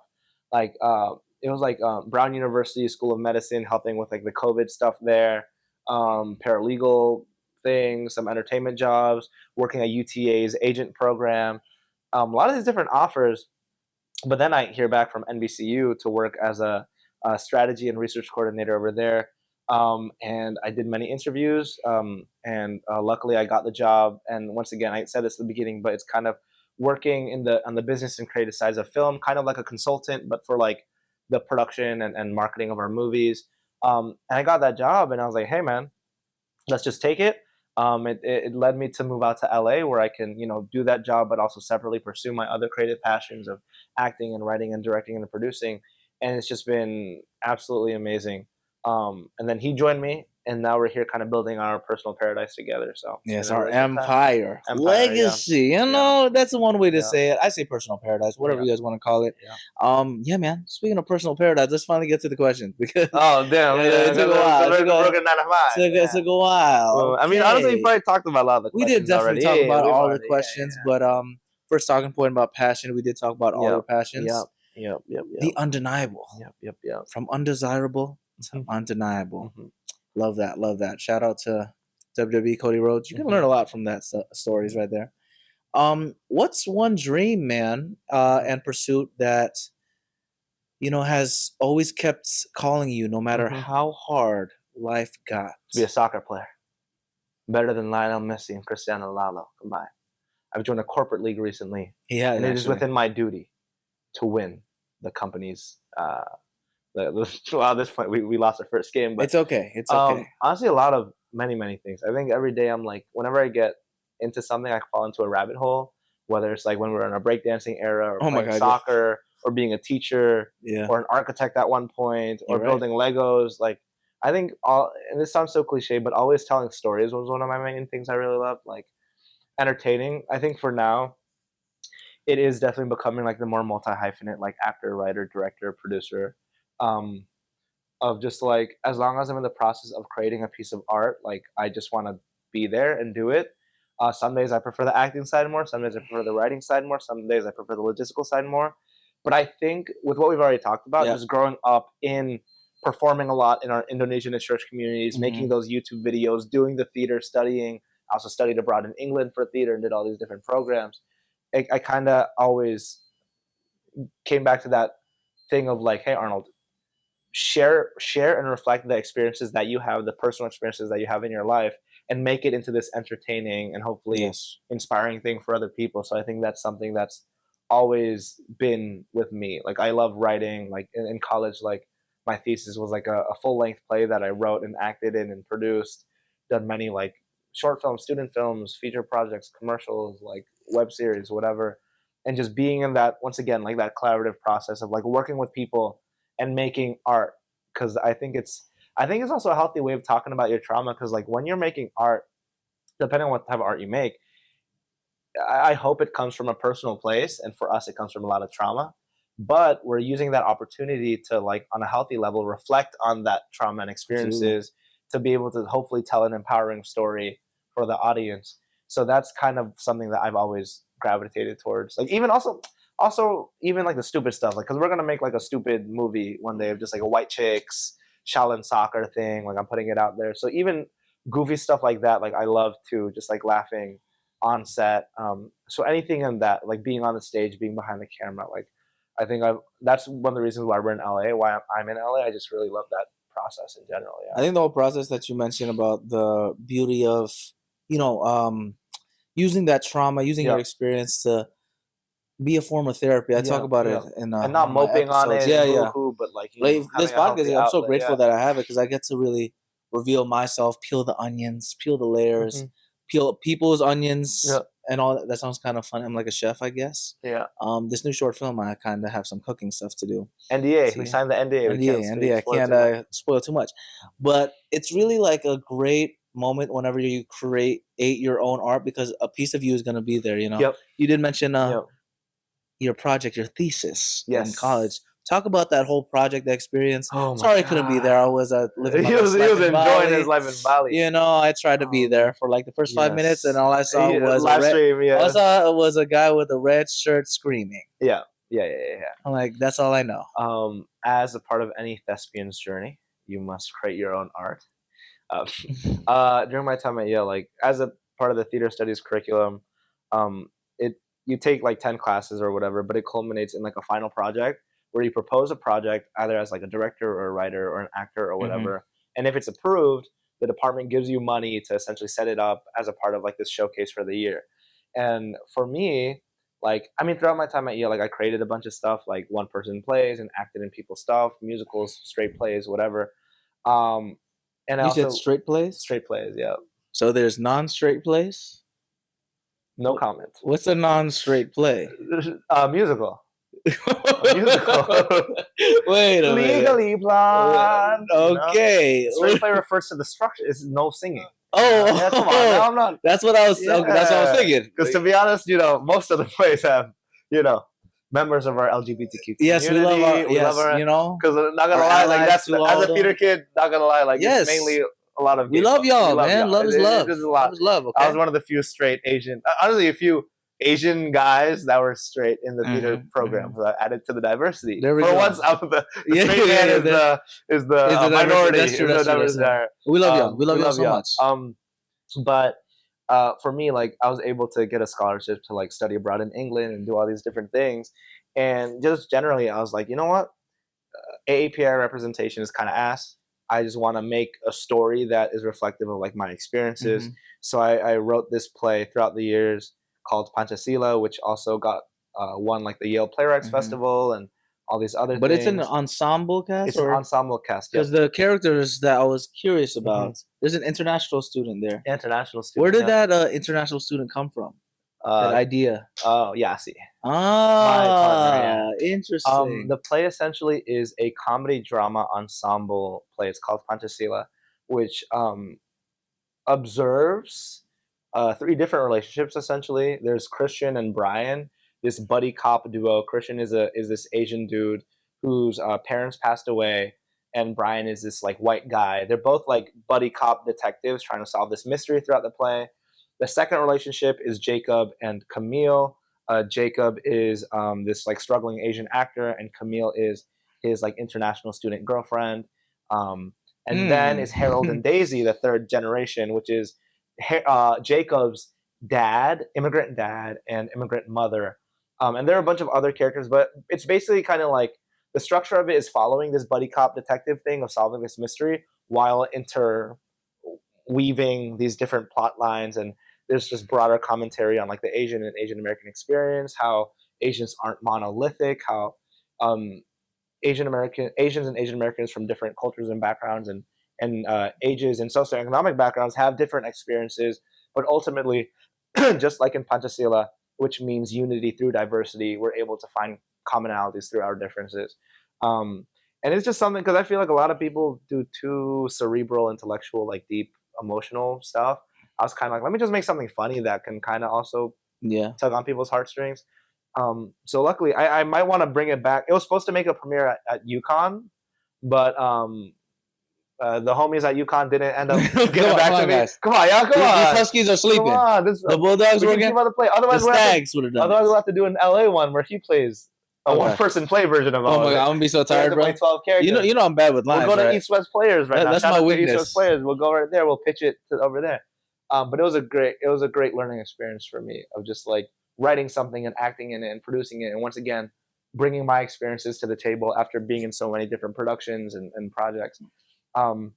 I hope I can bring it out, but I also just want to continue to make new stuff as well. Right, man. I feel like you became a better actor that way because you learned about the different perspectives. For sure. It's like when we talk about sports, like, you know, he's been in his Sunday league vibe. I've been telling him the best way to become the best player is you have to have all the perspectives because then you can teach your team. Learn the different positions. It's hard to be a captain on a team for anything, like whether it's like for work or like soccer, if you don't know how the dishwasher is doing this thing. Exactly. You know what I'm saying? Yeah. Or if like the big boss is doing this thing. You have to know every single role and how to do it best, the challenges and everything. So the fact that you know the challenges of a producer, know the challenges of a writer, of an actor, it makes you come a multi-hyphenate individual. I don't know why it always reminds me of dolphins. Yeah. You know, but of course your name starts with an A, so we have to talk about this acting chops. Yes. If I was an actor. Yeah. Right? This is a hypothetical question. Hypothetical situation. What if I was an actor that had two options? two options for a role. Okay? Okay. First role, okay, is dream role of his life. Dream role of his life. Think of Jack from Titanic, right? Okay. Yeah. And then the second role is a role where it's something that he's never wanted to do before. And the difference between the two is the first one, he gets paid $0. Okay. The second role, he gets paid $1 billion. Wait, I'm sorry. The second role, what is the content of the role, though? Say it again. I'm sorry. Oh, yeah. I forgot to say it. Yeah. So in this role, he makes out with a guy. Okay. Which not that I have a problem with that. Yeah, which one would you pick? Not that I have a problem with that. Would you want to make out with a guy for $1 billion, or would you want to be like, you know, a role like Jack from Titanic for $0? I come from around the way. I'm leaving here with something, my friend. Hey man, get the $1 billion. Use that to fund multiple passion projects of yours. He passed the test. Producer. See, there we go. And I'm an ally. I support you, exactly. man. Come on now. No, I'm an ally to you. Oh yeah, exactly. I'm an ally. Yeah, exactly. Happy June. This is gonna come out in September, but we're gonna re-release in June. It's an ally right here. You got to do what you got to do. Man. You got to do what you got to do. I like that resourcefulness as an actor. Smart. And then you make stories that you want. Of course. See, that's the producer cap. See, and that's helped a lot with your NBC stuff, right? Learning all those different aspects of like the entertainment is not just one side. There's so many. There's the business side. Yeah, when you say work in entertainment, that can mean anything. There's so many. You could be the budgeting guy of some of the TV freaking whatever subset of like so many different and all the acronyms are all PD, AD, AD, C, D, E, F, G. Like, I keep learning more stuff each time, man. It's like shout out to all the filmmakers and all the like people in theater too, all the like the tech crew, everybody, all that stuff. It's so much stuff out there, man. But what brought us there is of course the entertainment, the acting. My other hypothetical question for you, right? For acting. This is just for all the actors out there.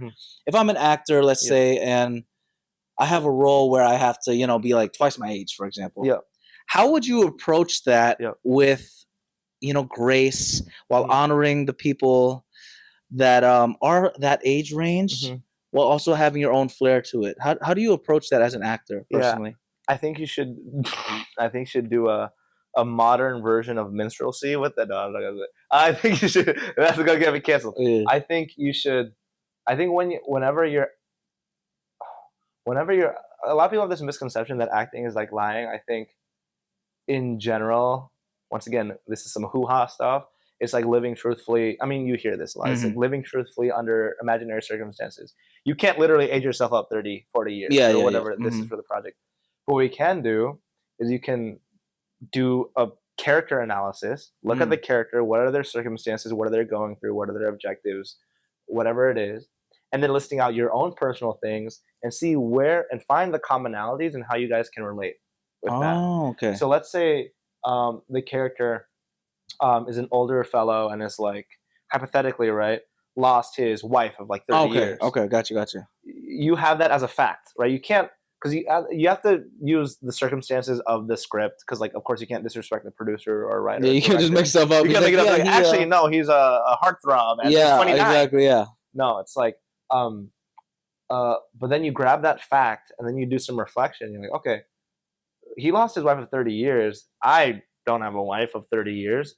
But how did he feel during that? And what is it, something from my life that's kind of close to that I can take from that? Is that what you did for your role in Glodok, for example, where you played a husband? Yes. Right. Well, this kind of spoilers territory, but yeah, a bad thing happens. Bad thing happens, but he's a young husband, you know, and all that stuff. For context, Glodok 98 is a short film that I was a part of that's currently doing a festival run. Shout out to Nicholas, Desmond, everybody. Like Amanda, Kaidi, like the whole entire squad. It was a great Indonesian Chinese project that is technically a period piece about a time in Indonesia where Chinese Indonesians were discriminated upon, and there was this huge riot and a lot of chaos happened. And the role I played has like a really bad tragedy happen to him. So similar to that, I personally didn't experience the tragedies of that incident, but I wrote down the circumstances of the character and journaled and felt like, okay, even though I don't know exactly what it's like to get my store robbed, I know what it was like that time, how helpless I felt when I got my phone robbed. When I was in Bridgeport. Yes. Wow. Okay. And that sort of like helplessness and being like, God, why did you let this happen to me? And then you kind of like either expand that feeling or minimize it. Depending on circumstance. So for me, it's exactly. So for me, it was like the phone, but then I times 10. I'm like, oh, not just the phone. But remember that feeling of the phone, Arnold? But this time, he kicked you around, took your backpack, stole your car, went to your house, egged it, and then action. Little method. Wow. Okay, that's fascinating. But kind of just like getting into that headspace. I know there's psychologists who know more about like actor psychologists. I'm not going to pretend like I am one, but that's kind of the method that I've been doing lately of like trying to find the truth in it. But yeah, that was one of the approaches I did for this role in that short. Well, when it comes to that, right, for acting, right, I asked this because I feel like the mental part is probably like 90% of the battle. Yeah. How do you channel that and not have those traumas get back to you in your daily life? That's like, you know how you mentioned with the phone thing. What if that's now, really since you channeled it so much, every time you see a phone, you get triggered? Or every time you see a tennis court, you get triggered? Or every single time you're in an environment where you're alone, like you're in a new space, you don't even want to try anything at all because you're scared. Some two thugs are going to come out of nowhere. Give me your phone, little boy. How do you channel that and how do you block it out? It's happening right now. I got it. That's actually a really good question, to be honest. That's why he does what he does. Thank you, everybody. That is a really good question. This is going to sound so privileged of me. Luckily, I think because we've had so much trauma in our lives, I'm really good at switching it off. Like, we've been through some really like bad stuff growing up that we've kind of numbed ourselves to when bad things happen. So I think for acting, it's one of those, I think one of the main reasons why I fell in love with acting in the first place, and I think you can relate to it, is acting, especially in Central Players Theater Club. It was one of the first times in my youth that I had permission to feel hurt and to feel broken and to feel like I wasn't enough and to feel the shitty things I was feeling as a kid with all the things that were happening to us growing up. I had the permission to come as I was and to just be like, oh shoot, I can cry. I can get mad at my dad. I can do this. Well, this is kind of cool. And I'm going to get paid for it. I'm going to get praised for it. Exactly. So I think because I've personally done that so many times since then, like of like theater and like all this stuff, which was acting, I just kind of got used to my own personal system of like, hey Arnold, when it's acting, it's acting. Like you're going to take a deep breath, remember the circumstances, the moment's action, you're present, the moment's cut, you get out of it. And I think through that repetition, I've gotten used to being able to sort of compartmentalize of like, okay, Arnold, you're acting now. And I think it's through practice, you kind of get used to these different triggers and understanding yourself. Once again, I'm not a psychologist. I don't advocate for whatever. method. But I think of just like getting used to it, you know. And I think numbness is also an interesting thing. It's kind of because like when you're numb to something, usually it means that that thing actually has a really strong impact on you, especially emotional. The reason why it's numb is because you're afraid to open it. Because if you approach it, then the tears are going to come out, the frustration will come out, whatever. The reason why you're numb to it is because you do not want to worry about it or associate it. So I think for me as an actor, I generally keep myself pretty numb to a lot of these things, but the moment I give myself permission to like delve deeper into it, that's why I kind of like I do a lot of sad boy roles on like films projects lately, because like I think we're kind of good at just like containing it. But the moment you give me permission on a script to do these things, it's when I kind of just like let it all out, and I don't have to put on a facade. So. Wow, that's insane. Very insightful stuff for a young actor, man. Barely insightful. Man, look at that. We're learning a lot about our young man over here. We'll talk about his next project that's coming soon. But pleasure, second talking point. Guilty, sacred, or both? Interesting caption. What is a pleasure or indulgence you once felt ashamed of, but now fully embrace? I once was lost, but now I'm found. Okay. Was blind. Hallelujah. Hallelujah. Singing is a pleasure that dude, fast food, man. Shout out to McDonald's. I'm a glutton. I love fast food. Part of the reason why growing up we used to eat all that, like Hungry Man, fast food, McDonald's, Jollibees, Popeyes, Burger King, everything. Now, we did talk about this early in the episode. Yeah. Do you think this pleasure, love for all this abundance of food came from the scarcity that we had before? 100%. I mean, did not have, I guess. I think I don't know if it came from it. I mean, I think it's the opposite. I feel like when you don't grow up with much, you expect less from the world. Or like, because we didn't grow up with much, I don't like smoke, do drugs, like buy fancy stuff, whatever. Because like growing up, we didn't really have that. So it's like, I think my capacity to want these things is like a lot less. So I don't think that me wanting to eat fast food and stuff comes from that necessarily. Mm-hmm. I think that it does come from like growing up during the tough times. We would eat fast food because our parents didn't have time to cook food or whatever, and we would have to share a McChicken, and it was just kind of like that nostalgic, delicious flavor. McChicken that I had. When it was $1, now it's like $2. Dude, no, bro, it's almost $5. What? I'm not even joking, bro. $5 McChicken is crazy, bro. $5? $4. Bro, we would only have the lettuce next time, bro. What? If I get a $4 McChicken, I'm getting every single. I'm eating a wrapper, bro. That's crazy. Dude, what? But yeah, for sure, definitely that. I think the scarcity helps with allowing me to not want too much, actually.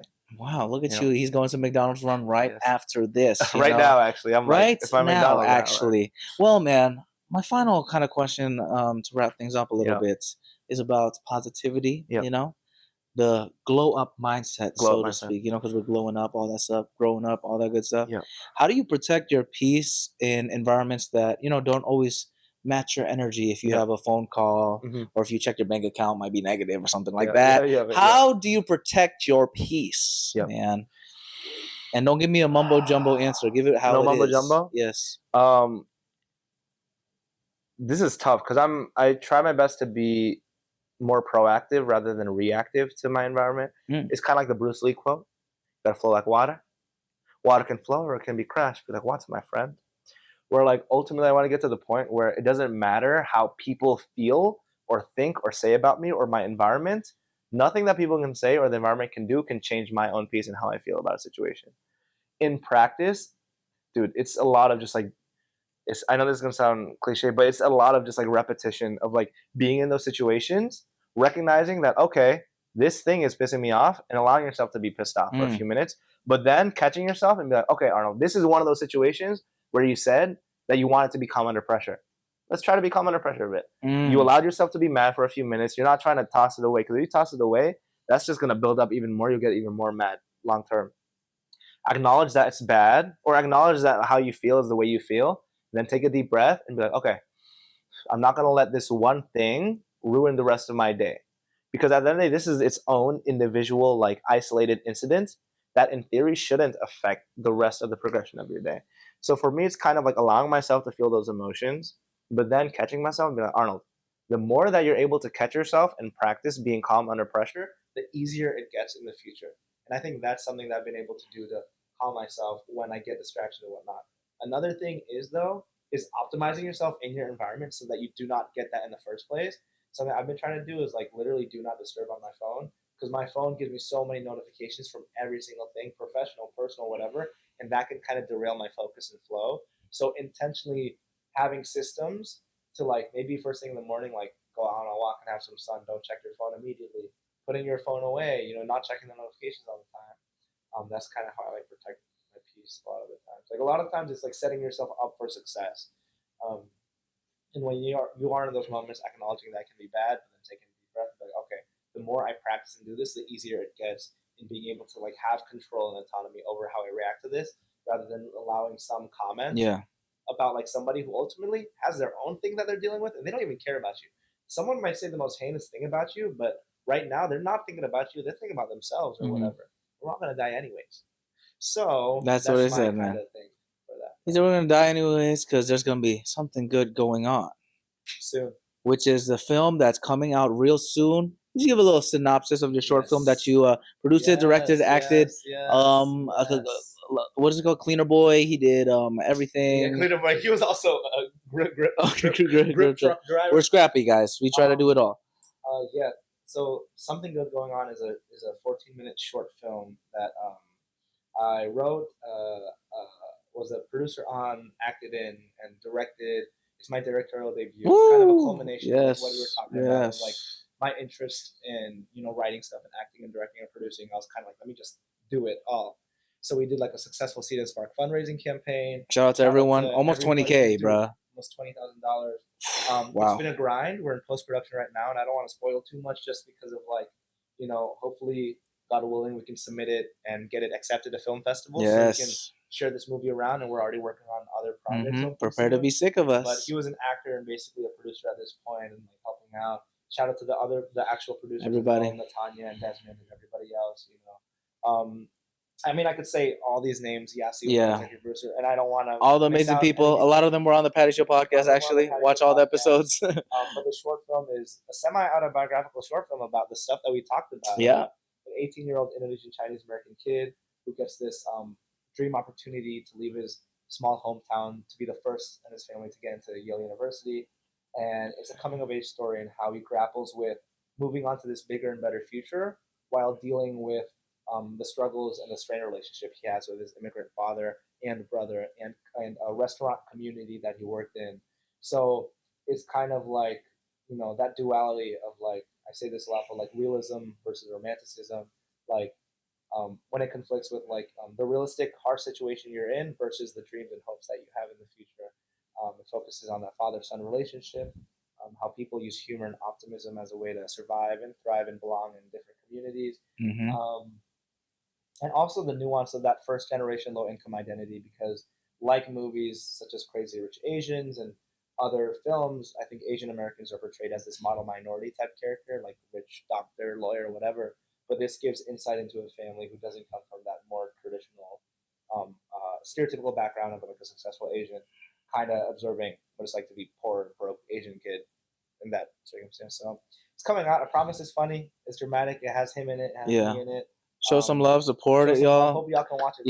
It's all about love, positivity, passion, pleasure. It's not about the money, but it can be. You know where to support us. Patty Show Podcast, all that stuff.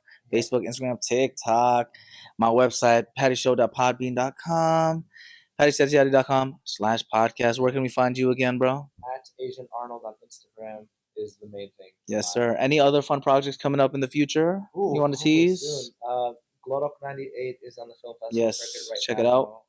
Check any AMC out there. AMC, of course. Don't forget about that one. AMC commercial. You might see a little quick cameo of your boy. Yes. Don't do what he does in that commercial, though, okay? Yes, that's all we can say. I know a lot of people have been supporting love, all that stuff. We appreciate you guys. Bridgeport, Indonesia, everywhere in the world. We love you, all that good stuff. Any other final words you want to say out there to the people out there to inspire? A lot of... projects. There's also some other stuff coming out. There's Heading to the East by Lisa Hu. Are We Still Friends by Max Tepper. Oh, yes. Glowed Up by Nicholas. Yes. The Veil Origins by Abigail Hingwan, like a really great mentor of mine. She has a project coming out. I mean, dude, I think the main thing I can say is just like the key pillars that you explore in this podcast. Like when we're workshopping it, maybe there's a little bit of AI involved in helping us find. maybe not. Like, I think the reason I love this podcast so much is like I think if people watch it, they're like, oh, this is just some toxic positivity. It's like no, like there are multiple facets to passion, pleasure, and positivity where it can like help you or it could hinder you, and just having a realistic look on how these things have an effect on your life. So hey man, I'm glad to be an assistant to the assistant producer. Thank you. And follow the Patty Show, man, because episode 53. Yes, sir. Hopefully there's gonna be 35 more. No, not 35. 53. Hopefully 3,500 more episodes. I mean, and then we'll be everywhere. We're gonna end with our signature arigato on 3. Whenever you're ready. 1, 2, 3. Arigato. Thank you, everybody. Thanks for joining me on this episode of The Patty Show. I hope you had as much fun as I did exploring the crossing point of the 3 Ps: passion, pleasure, and positivity. If you want to keep the Patty Party going, follow us on Instagram, TikTok, YouTube, and all social platforms at Patty Show Podcast. Share this episode and leave a positive review. PattySetiadi.com/podcast, as well as PattyShow.podbean.com have got more of your Patty Show needs. In the meantime, keep passionately pursuing your personal paradise. Arigato.